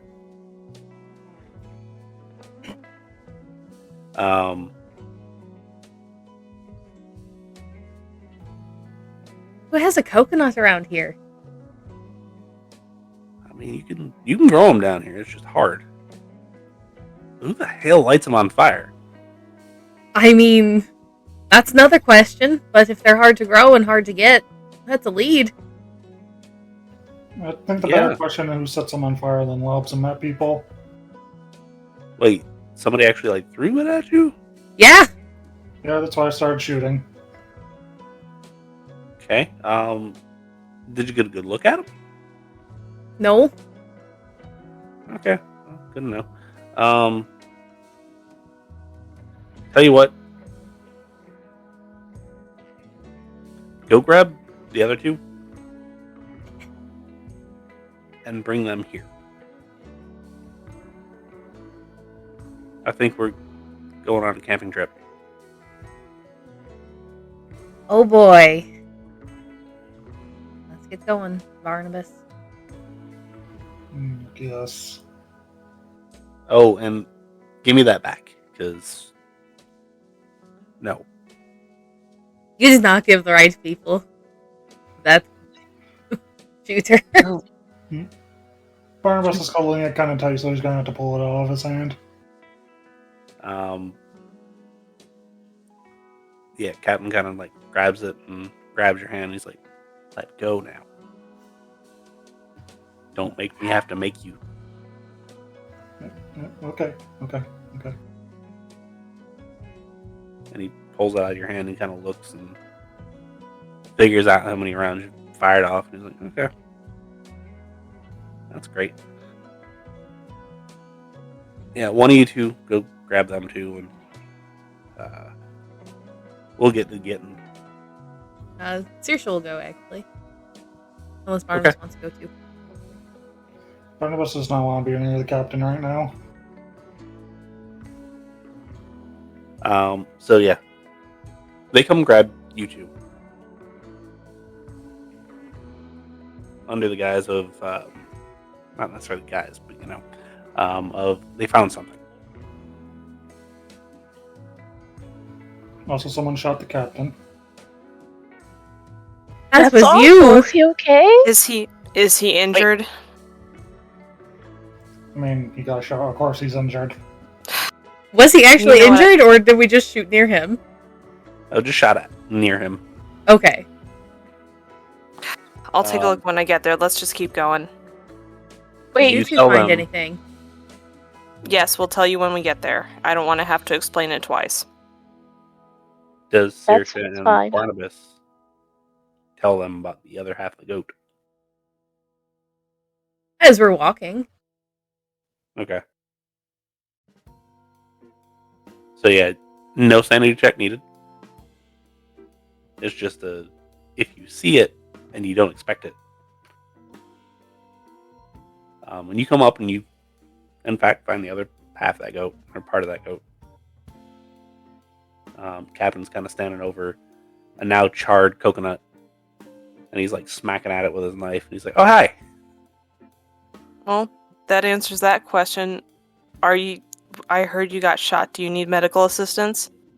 Yeah, wait, guys. Are we seriously just going to overlook what Nick Saoirse said? That Barnabas is the one that shot the captain? Yes, because at this point I need to establish whether or not he needs emergent care? You got me twisting my words. Emergency medical care. I'm fine. He didn't hit me. Just the tree Okay. right next to me. Okay, now if you want to address the rest, be my guest. Oh, there's the other half of the goat. Oh. Yeah, okay. I don't want to look at the goat. The goat was creepy. At least they got the butt half instead of the face. Wait, you saw the other half of the goat. I mean, I'm assuming it was the same goat.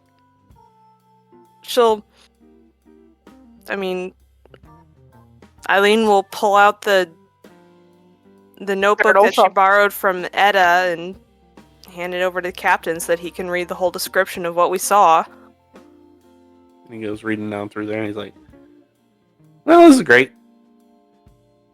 Oh, Etta, you should show him the other journal that we found. Oh, right, yes. It's written in a language that I don't understand, and it also looks like it was written by a child. But, could just be somebody that's not literate. I'm rambling. Anyways, journal. And he kind of takes a look at the journal and is like, "Yep, that's, nope, nothing I know." But then again, I really only know English and French. Yay, trenches. Anyway. We're taking a walk in the woods. We'll get you back before midnight, I promise you. I might need some help trying to track this guy down, though, because he took off pretty quick. So, any help would be great. But, yeah. And at that point, he's like, kind of fan out, try to make sure that we can keep on the trail, and we'll address as needed. Everybody go ahead and give me a track roll, please.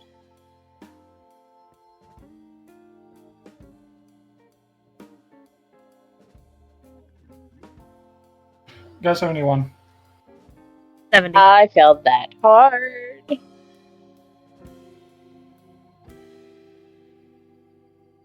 I failed that pretty badly as well.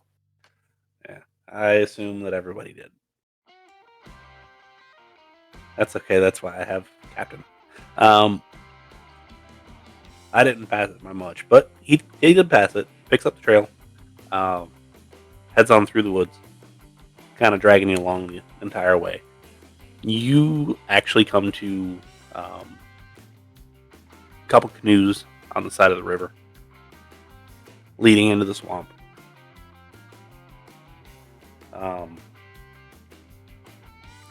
Looks like some sort of totem on a pole that it's tied to, though. Anybody that wishes to can roll me an occult check.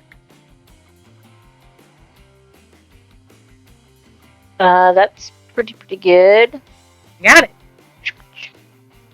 Only by a few points, but I got it.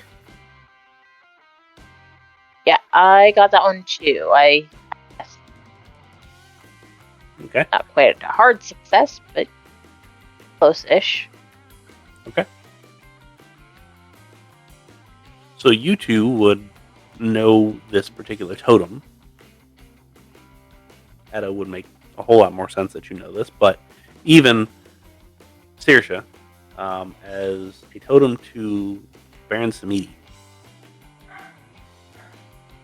I wonder if this is the Baron that was mentioned in that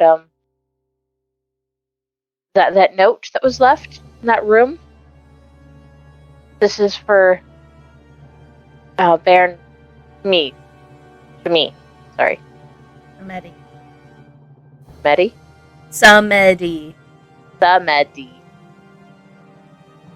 I have real good listening skills. Oh, good.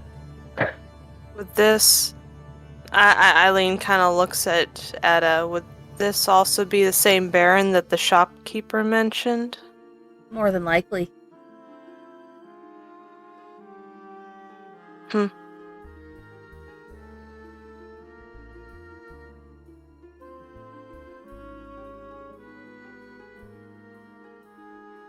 So what does everybody want to do? Do we know if there's a lot? Well, I guess we wouldn't know if there's a lot of Barons or not. Actually, with your occult knowledge, you would know that's pretty much it. As far as like the major ones, there are technically smaller ones, but no.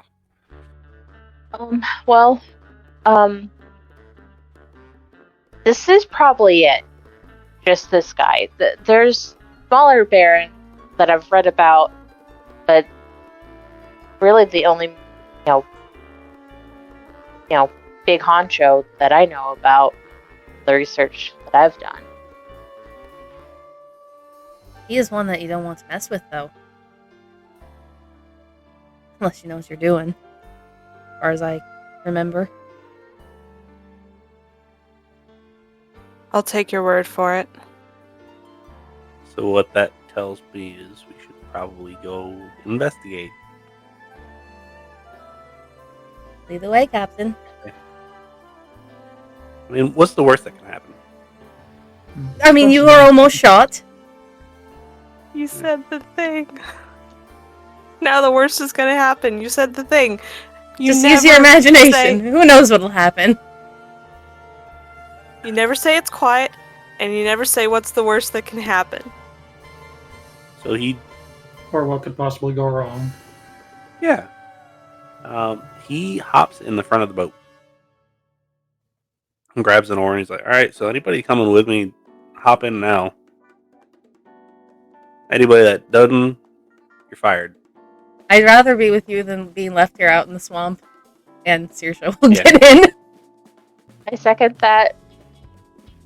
In the Eileen boat will we jump go. in, no questions asked. Barnabas Barnabas? thinks it's all nonsense, so he's gonna hop in the boat. Smart man. And he kind of pushes off and he gets to going.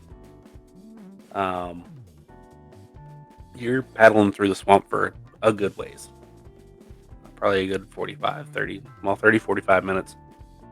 You don't see anything. And then you see this little blink of light off through some trees. And he's like, you want to take a bet that that's probably where we're trying to go to? I don't want to go near random lights in the forest, thanks. Could be someone preparing to launch another coconut at us. I mean, I don't at least you know actually it's have- coconut, right?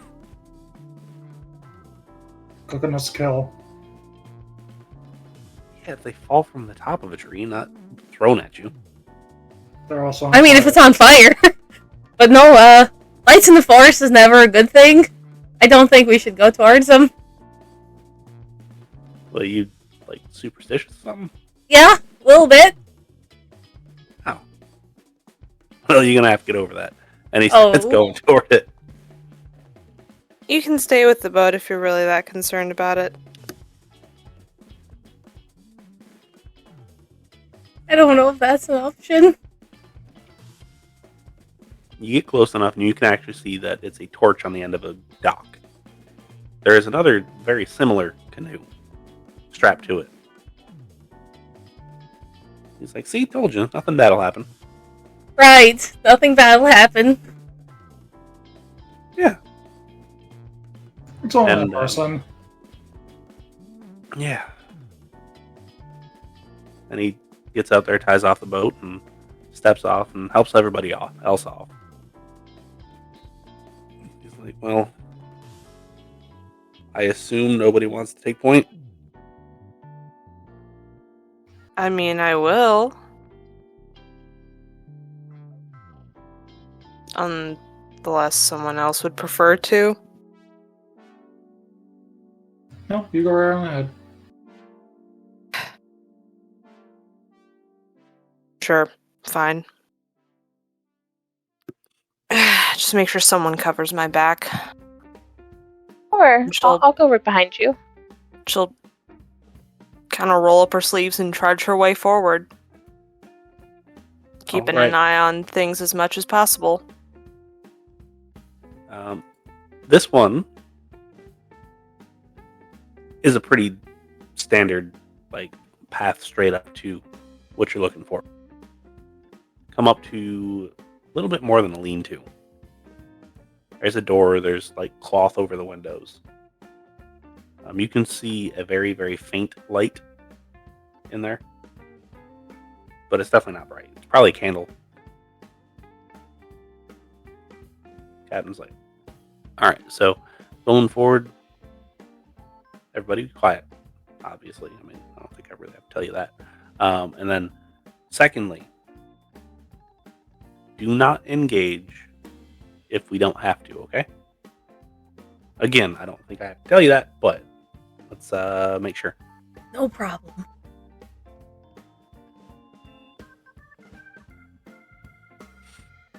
Now, can I get everybody to make me a stealth check, please?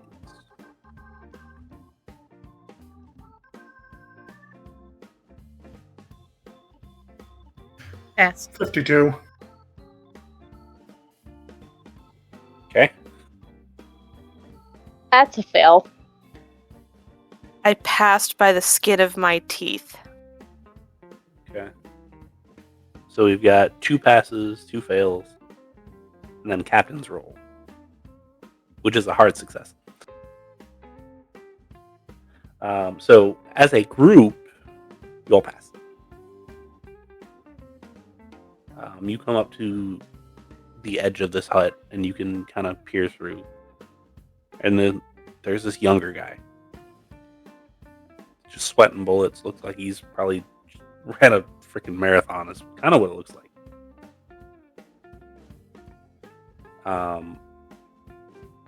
And he's sitting. And he's got a pile of those flowers, and you can see him just kind of like throwing them in the fire, and he's speaking a language you don't understand. Saoirse and Barnabas, it kind of sounds like the language that the people with the chicken were speaking.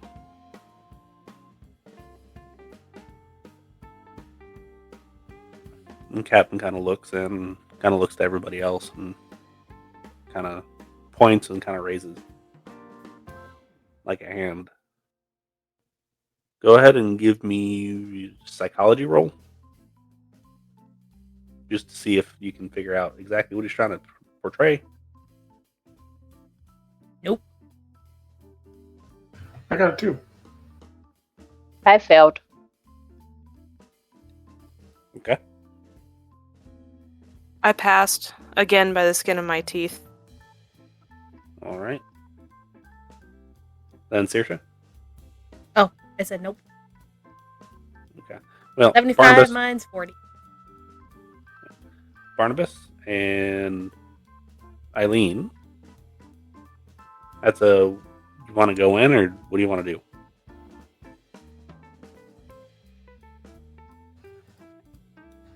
do? Barnabas is going to shake his head. Eileen will just kind of shrug.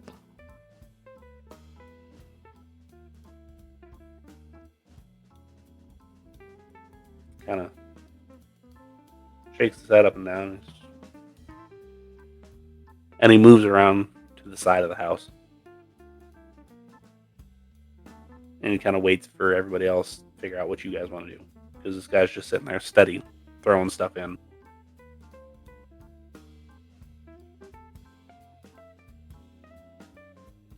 Is anything else happening as he does this? Is there like a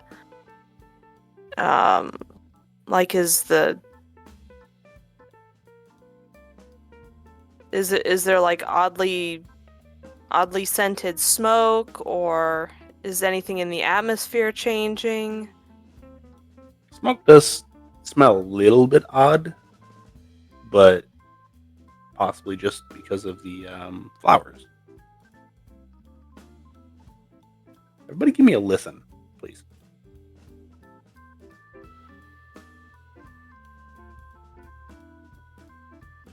Three. Nope. And I succeeded. I have 35 and Okay, so Barnabas got an extreme success. Okay. There's 5 of you, right? Technically speaking? Yep. I don't know where my D5 went. That's unfortunate. Okay.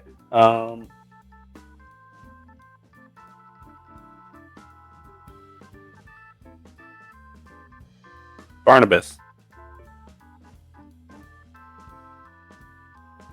Roll me a dodge, please.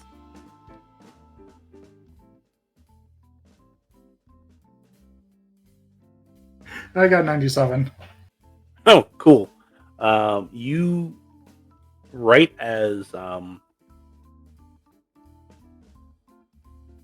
you hear something behind you, you feel something just kind of latch onto your butt, and then a growl. You take 2 damage as a dog has grabbed hold of your rear end. It's a rather large dog as well. And the guy inside kind of spins around and he's like, Jojo, what you got out there? And comes walking out, or starts to walk out. I need to know what everybody's dexterities are. Or, yeah, dexterities. Mine is 55. 50. Super awesome 29.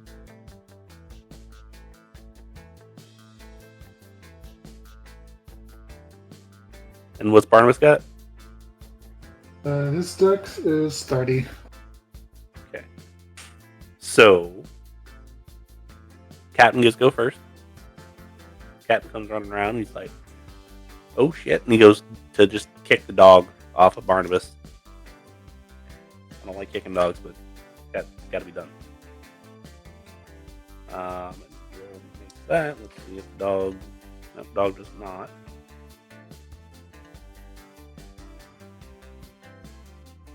All right. Gives it a nice swift, like, thwack. And the dog just kind of growls. Saoirse, you are next. There is around the side of the house, right? That's where the captain came from? Yeah. I'm going to go that way. Okay. So you go around that way. Yep, and just press back up against it. You do see the doghouse a ways off at this point. Let me check something real fast. This is the opposite way where the guy is coming from, right? Yeah, you kind of work around the back. Okay. So yeah, as long as it's like he's coming this way, you're just going that way. Okay. And then I believe Eileen is next. Has the dog let go of Barnabas, or is it still latched on? It is still latched on.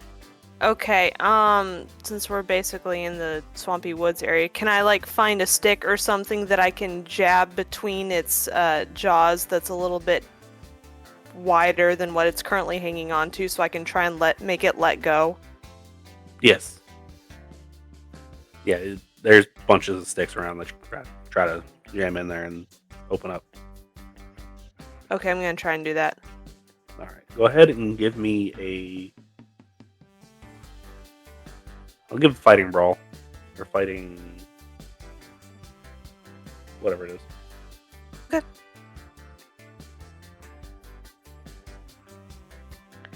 Okay, I rolled a 20. I needed a 30. Okay.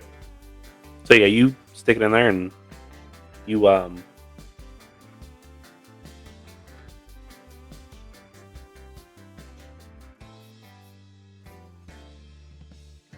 sure enough, do end up opening up a little bit so Barnabas can move.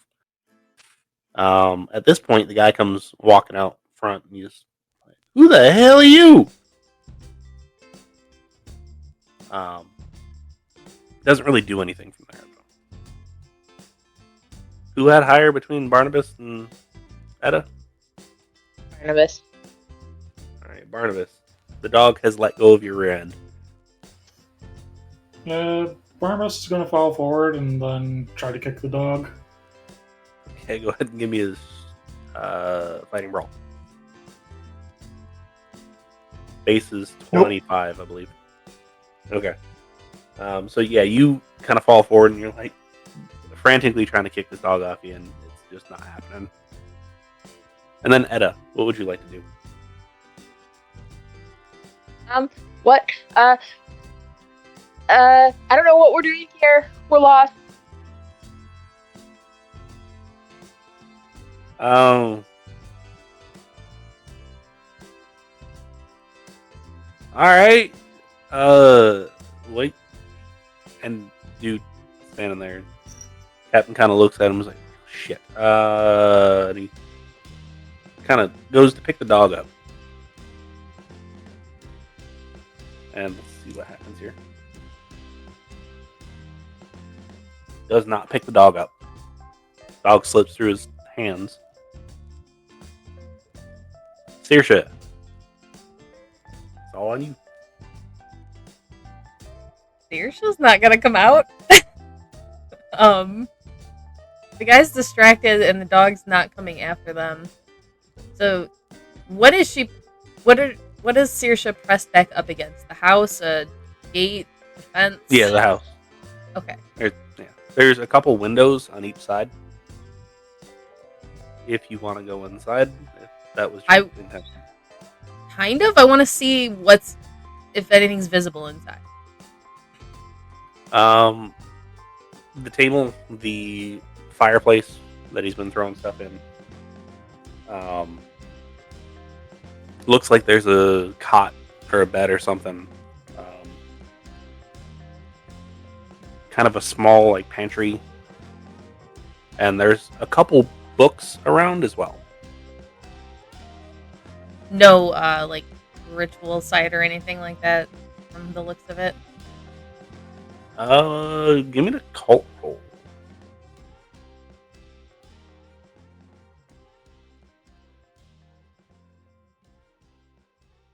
Double zeros and a 4, which my 5th is a 5. Okay, so that is an extreme success. What he was doing was a ritual, so the entire house is likely to be a ritual site.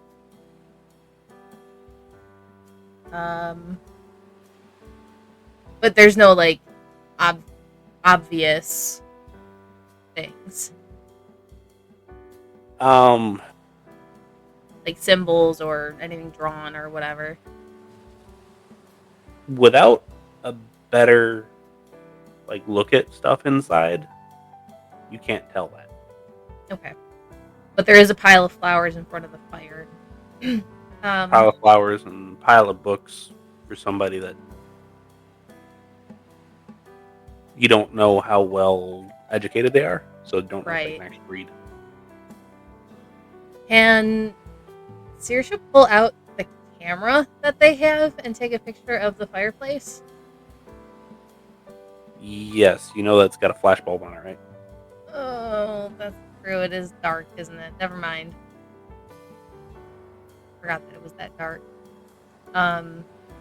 No, then instead of that, they'll just continue to go along the side, like away from everyone, but still trying to be within earshot if something bad happens.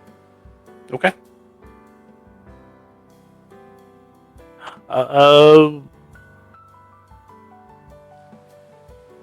It is Eileen's turn.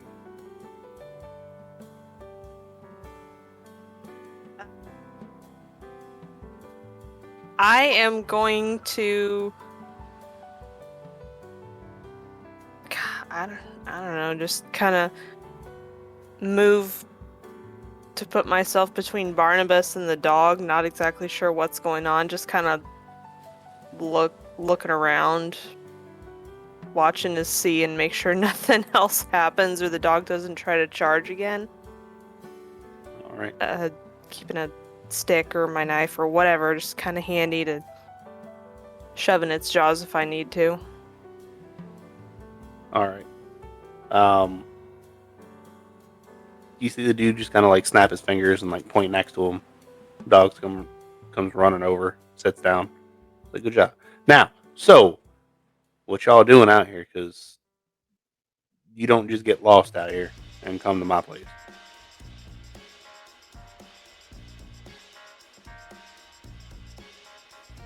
Now,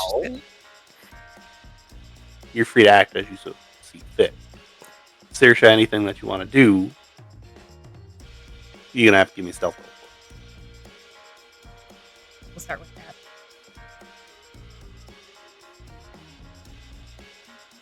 So Eileen, Etta, Barnabas, if you want to respond.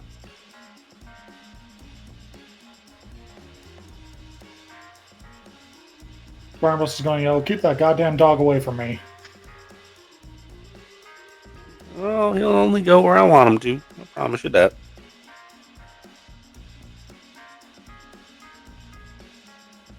Now, why y'all out here? And then Barnabas is also going to try to slowly get back to his feet. Eileen will haul him up if he starts slipping in the mud.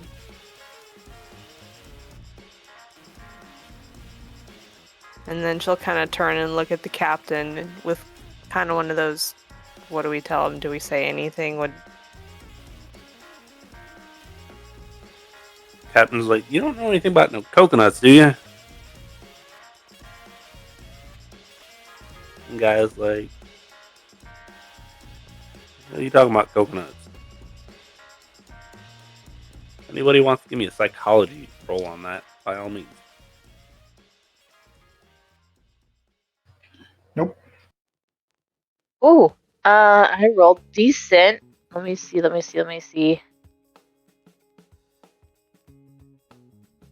Okay, I think that's a hard. I think that's a hard success for me.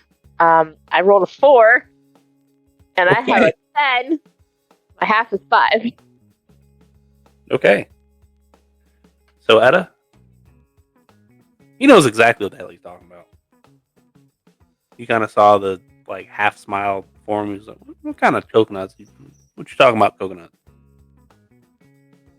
You know, coconuts, big brown balls.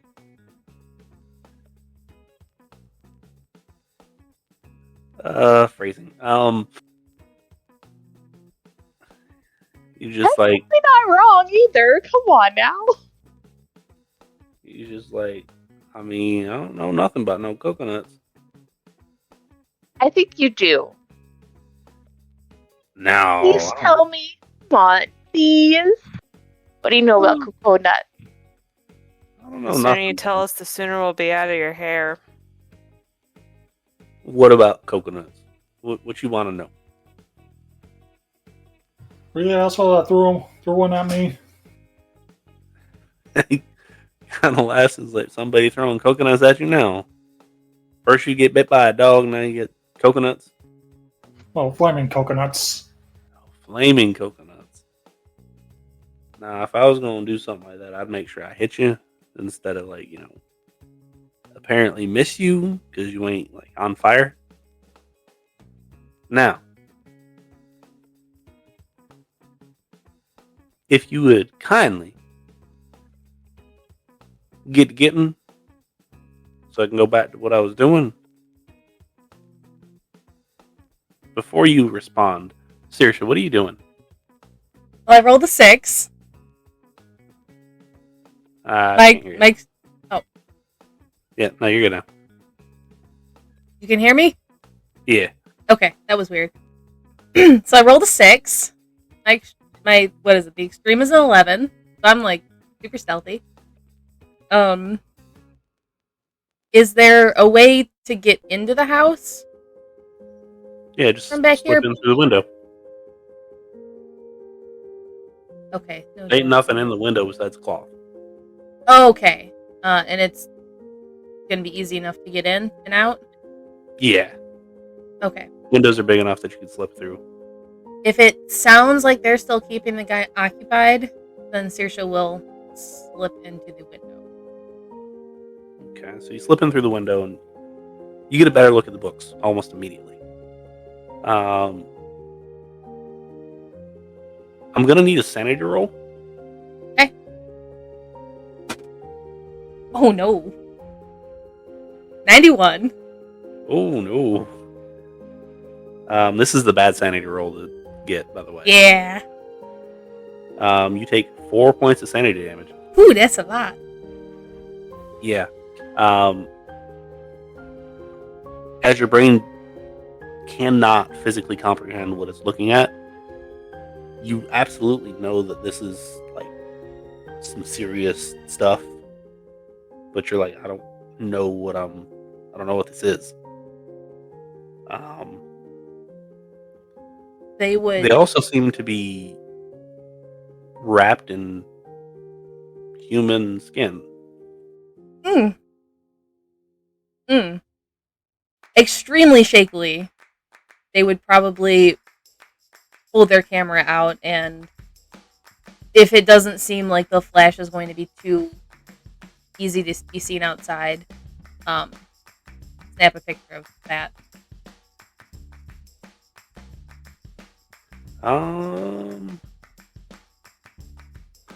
Give me sleight of hand. Okay. To try to hide the flash. Yeah.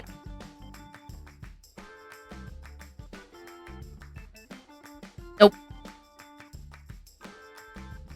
What'd you get? A 52. My sleight of hand's 25. Okay, so it's fail. Yep. So nice bright flash. You get perfect picture. However, you hear from outside, "What the hell was that?" I tail it out the window. And he's like, "Jojo, go!" And you just hear, "Roo, roo." Jojo, stay! Yep, I tail it out the window. All right. We're going to pick up where we left off. Etta, it is your go. Dog takes off into the house. Yeah, I said Jojo, stay, but I guess that wouldn't work. No. Can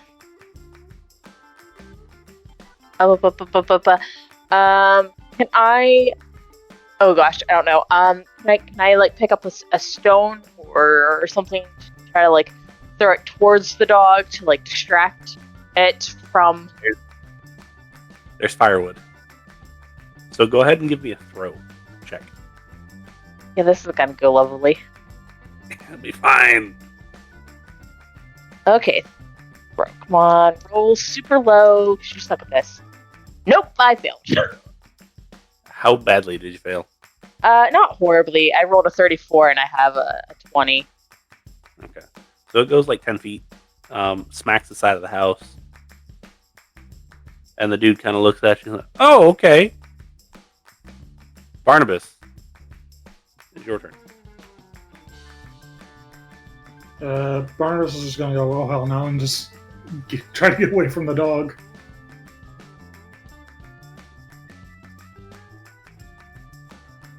Barnabas runs away to the back of the house, away from the boat. Captain kind of looks and he's like, oh shit. And you kind of see him like start heading toward the dude at the front of the house. Can't quite make it there though. Eileen. Or no, Saoirse, you're first. You hear dog and you see big dog face. Yep. Out the window, can Saoirse somehow scramble up the top of the house? Or the top of the whatever? Or is there a tree that I can climb? You can jump into the window and kind of try to scramble to the top of the house. Yeah, you're going to need to give me a climb check though, please. Nope. What'd you get? Out of what? 43 out of 25. Yeah, so you kind of get stuck on the window. You got one leg hanging down. Can't quite get yourself to like stand up. Eileen. Is Saoirse still inside the house or like half inside, half out? Confused. Like half inside, half out. Eileen, what would you like to do? Still kind of wary of exactly everything's going on. Eileen will move to mirror whatever it is the captain's doing. To kind of try and corral this guy. It looks like the captain's about to try to tackle this dude. So if he's like going to the left, she'll go to the right, or you get me? Yeah. You gonna actually physically try to take him down, or gonna wait? I'm gonna wait, see if the captain can get him first. Okay. I don't want to crash into him if he succeeds. Okay. So I need everybody that's outside. Give me a power roll. Not including Saoirse. And technically not including Barnabas. I think I rolled really good on that. I rolled an 8 and I have a 50. So. Okay. I rolled a 5. My power is 60. Okay. Cap rolled a 50 out of 55. And this dude rolled a 29 out of 75. So, Eileen, you're fine. You can act normally. Etta, you start seeing shit. Like, you're in a completely different place now. You're in your house. You're not, but you think. Okay. You don't know where you were just a second ago, but you know you're in your house now. Speaking of, it's your turn. Oh, good. I'm back home now. Where was that book? I'll just like wander around like I'm searching for a book. Okay. Barnabas. Barnabas is gonna look for a stick to grab in case the dog comes back. You see Saoirse kind of hanging out a window.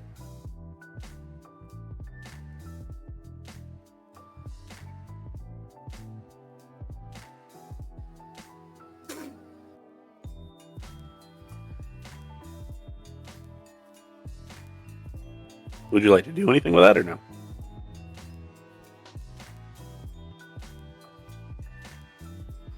Guess I can try to push her back in. Push her back in. Okay. Oh no! Fighting brawl, and then Saoirse, would you like to fight back? Yeah! Okay. Wait, was she trying to get it into the house or out of the house? No! The dog's in the house! I'm trying to get out! Oh, sorry, try to pull her out. Sorry about that. I figured that was what you were meaning to do. So yeah, seriously, you just feel a yank on your belt loop as you get yanked out of the house, and the dog kind of crashes into the wall. You can hear a nice solid thud.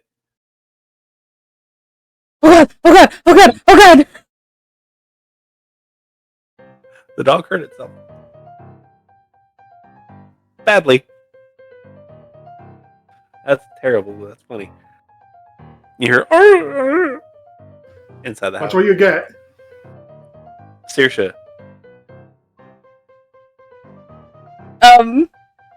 Just grabbing onto Barnabas and trying to stand up and like scramble away and not hide behind something that's not the house. okay. There are trees around, so you scramble behind a tree. At this point, you can see the situation. Etta is kind of walked off to one side. The captain is currently standing at attention, saluting. And then we have Eileen that is free to act as normal.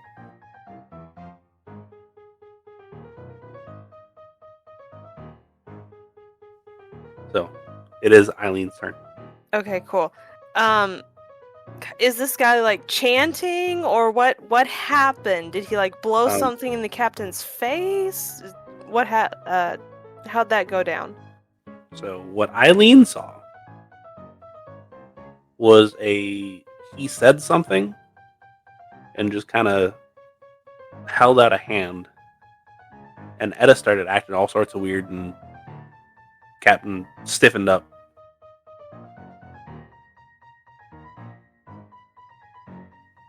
Is he still talking, or did that just...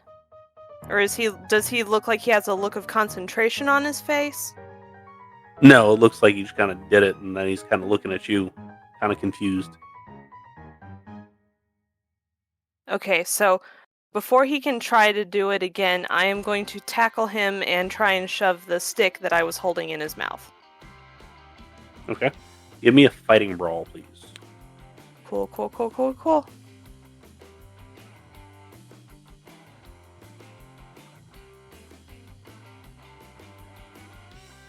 Okay, I rolled a 27 and I needed a 30. Okay. So you smash him on the ground and start to shove a stick in his mouth, and you can hear him just, and he's going to try to kick you off. And he will fail miserably. Yeah. Etta, you go searching for your book, and you find it. Where did I put it? Oh, there it is. Put it up high.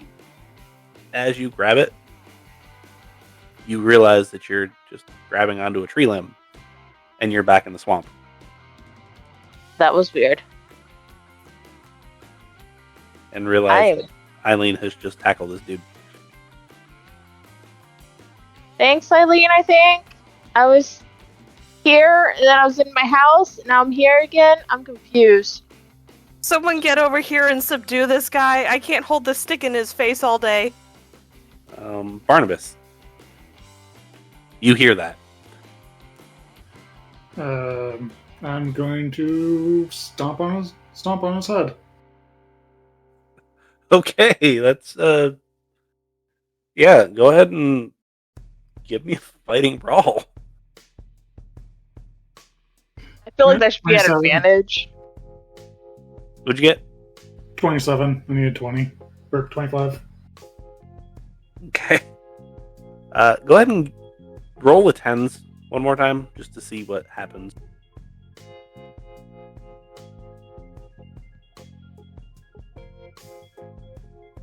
Time I got an 18. Yeah, lower. Okay. So you do manage to, connect. Roll your damage, which is not very good.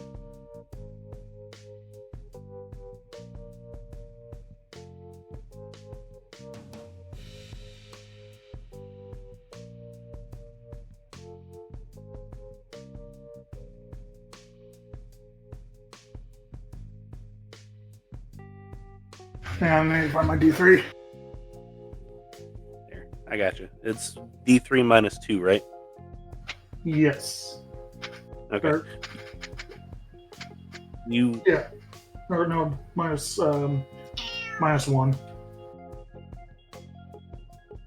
all right? Go ahead and roll if you got it. Right handy. If not, I'll roll. I do not have it.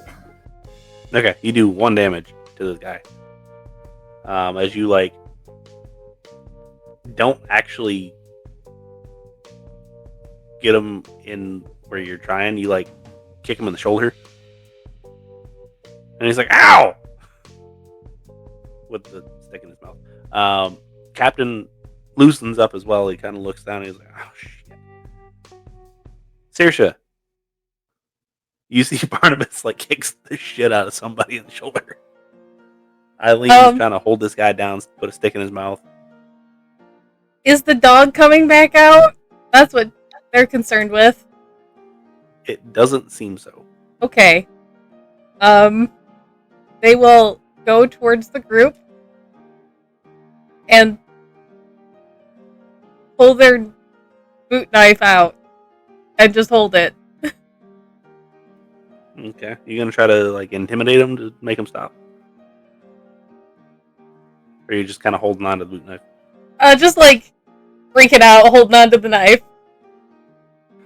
Okay. Eileen, you saw Barnabas kick the shit out of somebody, and Saoirse's kind of shakily holding onto a boot knife with 2 hands. However, the dude's on the ground trying to fight back, and you've got a stick in his mouth. So She's just gonna kind of look down at him and kind of growl out, "I don't have time for your bullshit. Calm down, or this is gonna get real ugly real fast." go ahead and give me an intimidate, please.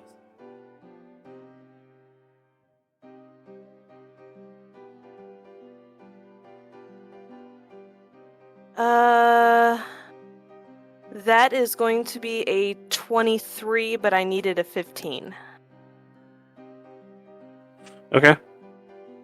You hear a through the stick. And he tries to kick you off. And he fails to do so because he couldn't even hit his number that he needed. I'll push down just a little bit harder to prove my point. Etta. Goodness gracious me. So Etta's gonna go back over to the others. I don't know what to do. Okay. The only way I know how to help, and Etta will sit on this guy's legs. Okay, no check needed. We'll make all of the rest of the checks a little bit easier. Barnabas, what would you like to do? He's going to yell, "That was for the coconut, and this is for setting on fire first." And he's going to kick him again. Okay. That time he got it too. Okay. I'm gonna try to dodge it. It's not gonna work, probably, but nope. So yeah, go ahead and roll your damage if you've got it.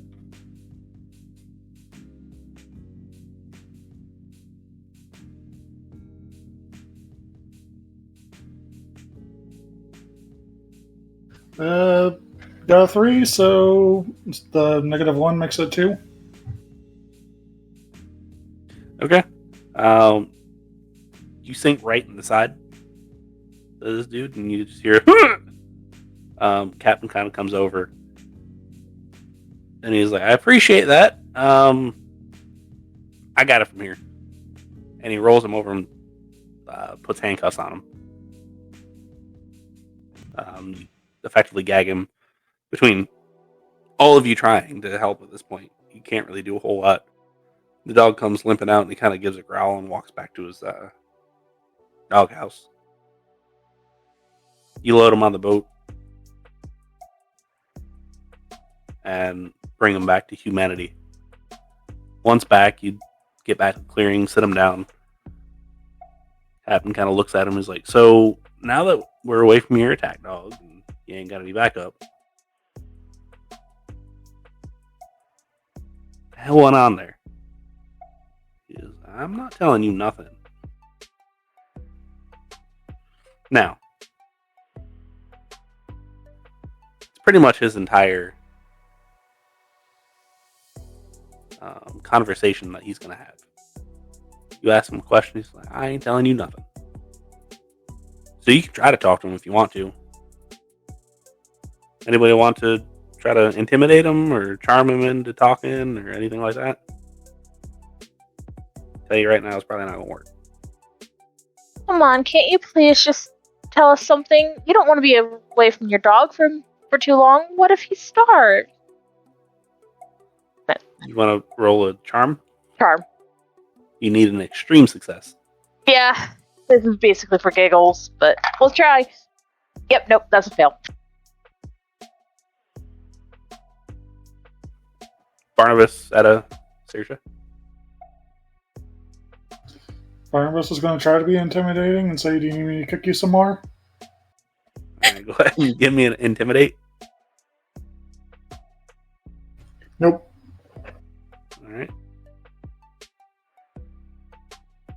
I saw what you had in your home there. Please just tell us what you've been doing and what you did to them. Attempting to persuade. Alright, go ahead and give me a persuasion. No. He just kind of stares at you and is like, you would really like to know, wouldn't you? Still not going to tell you anything. We'll be a lot nicer about it than anyone in the army will be. It's not the army that I'm worried about. I'm sure it's not. It's Who are you worried about then? It's the Baron. Oh god, not with this again. Oh yeah. Don't scoff at this. Comes for us all, you know that, right? Eventually. Yeah, a bunch of superstitious nonsense. Is what you're doing trying to bring him about faster? Oh no, just doing his work as he asked me to. And what You know he was walks that? among us, right? I did not. Oh yeah. You should tell him to stop by the hospital so we can have a chat next time you see him. Oh, he's already been by the hospital. I promise you that. Well, he hasn't stopped in to say hi.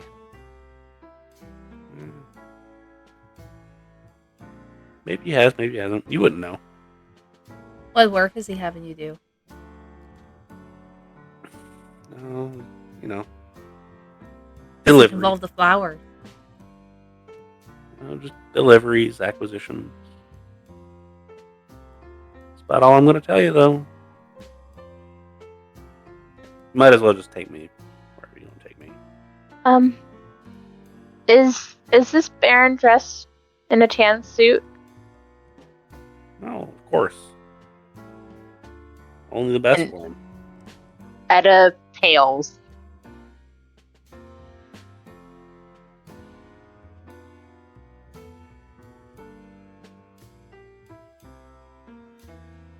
He kind of smiles. He's like, "Oh, you've met him, and you remember. That's impressive. Congratulations. He'll come for you first." Remembered. What? Hang on. And Eileen will kind of look at Etta. Does this have something to do with what happened at the hospital?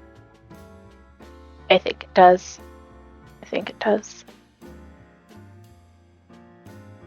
The flowers? He's messing with the flowers. Apparently the zombies or whatever they was.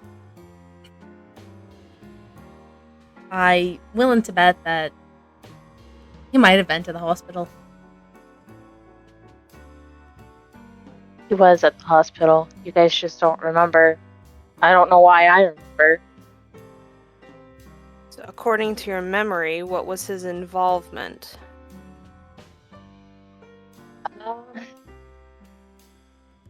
I've been trying to block that out because I didn't really want to think about it, but fairly heavily, I want to say. The captain pulls out a small journal and he's like, according to what she said, it's something to do with an experiment that he wanted to run.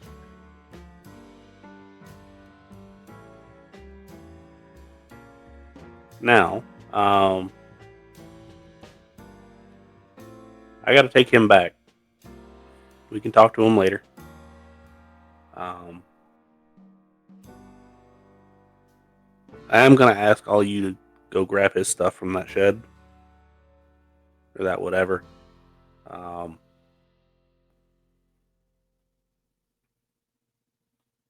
You don't necessarily have to bring it back, but keep it safe. Okay? Because I assume whatever he's got in there ain't good. So, by all means. That's a way of putting it. When he kind of picks him up, he's like, I'll have somebody here with a couple cars to bring everybody home. In about an hour, I'll just tell them to stay and just wait for y'all to get back. Appreciated. Who all wants to go back to the shed? Saoirse will. Yes. Eileen will. Etta will too.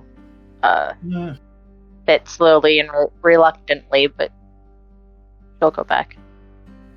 All right. Barnabas will try to help. Yeah, Saoirse is going to mentally prepare themselves for going to that house again. Okay, so you head back.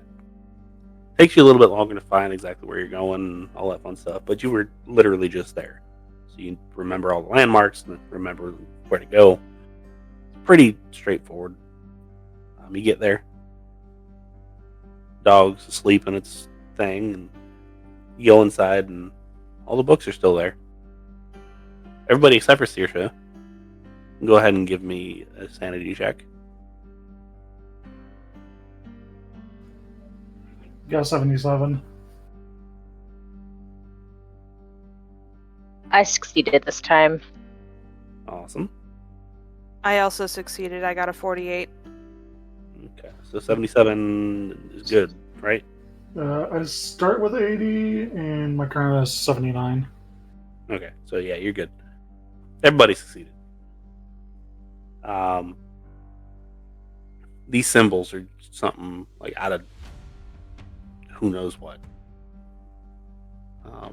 Human skin bound books. Grab them up, put them in a bag, throw them in the boat. As you're loading the boat, you see something from inside the house just kind of staring at you.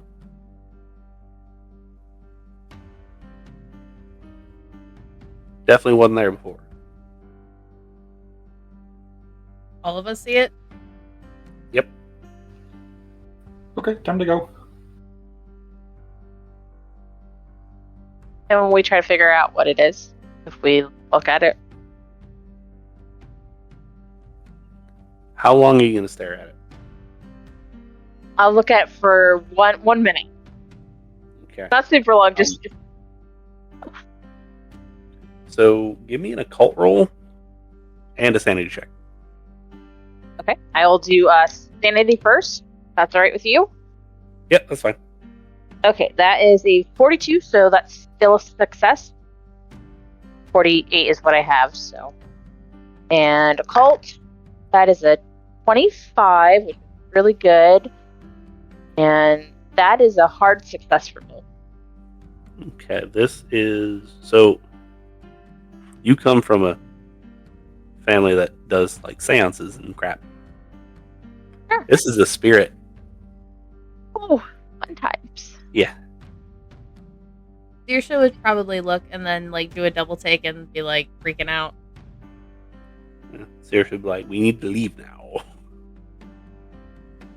Eileen's just like, no? Or are you gonna try to figure out what the hell it is?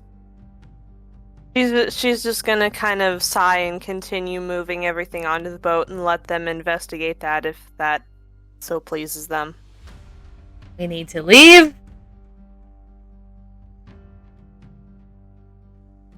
As you get on the boat, start to paddle away, you can see this thing start walking down the shoreline. And it stops at the water. It stops at the water. Kind of reaches his hand out. Would scream if it could. But it can't, so it won't. Hate this, I hate this, I hate this. And you get back. Where are you putting all the books, just out of curiosity? Etta's house. Who? What? Etta's house. Fine. I have a locking cupboard. I mean, would you prefer? No, I don't. I have some unusual books myself, so I'll just put these ones with the others, and it's in a locking cupboard in a room with a lock. Okay, Lots of locks. that works. I'd rather not. I don't. I obviously don't put much stock in that kind of stuff, but I'd still rather not have crime scene evidence around my children, you know? Of course. Makes sense. Right. So Etta takes him home. Eileen goes back home to her kids. Saoirse probably gets a stiff drink of tea. Yeah, something like that. Barnabas probably is nursing a dog bite. Barnabas is going to the hospital first. Okay. Eileen will drop you off on the way home. Yep. Let me go ahead and see how much they heal you. I think Etta said in session 0 that if anyone wanted to stay with her, she had space, right? Yes, she does. Saoirse might ask about that. Especially after today. Barnabas, how much are you down? Just 2, right? 2, yeah. Okay. You get both of those back. They stitch you up and clean you out and all that fun stuff.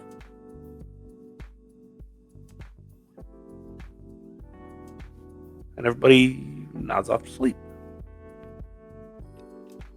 You don't have good dreams. Imagine that.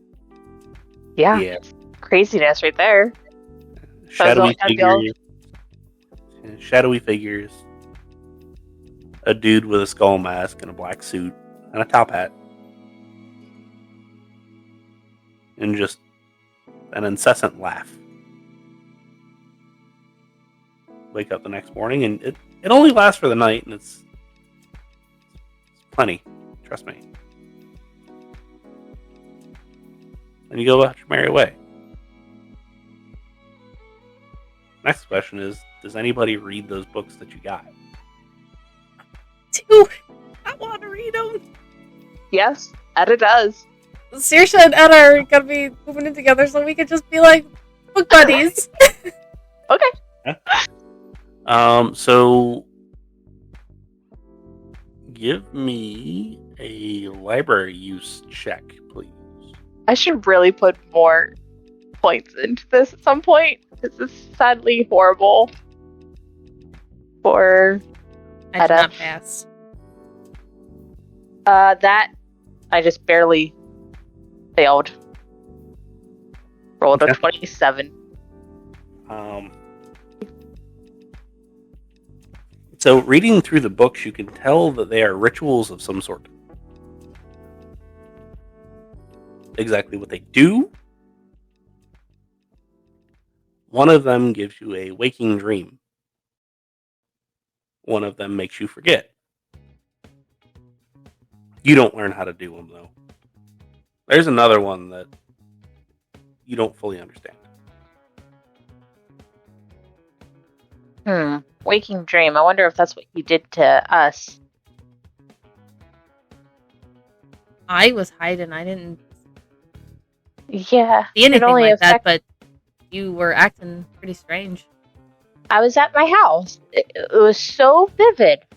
And Captain seemed to have been acting oddly as well. What you guys said. So curious. And that is where we're going to end it for tonight. Have a good night, guys. Have a good night.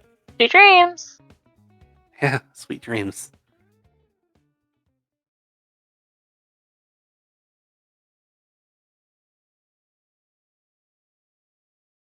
Thank you for joining us in this tale of terror and mystery.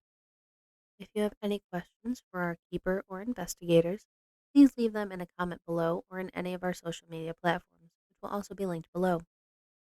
The world is a crazy place, so stay safe, and we hope to see you again.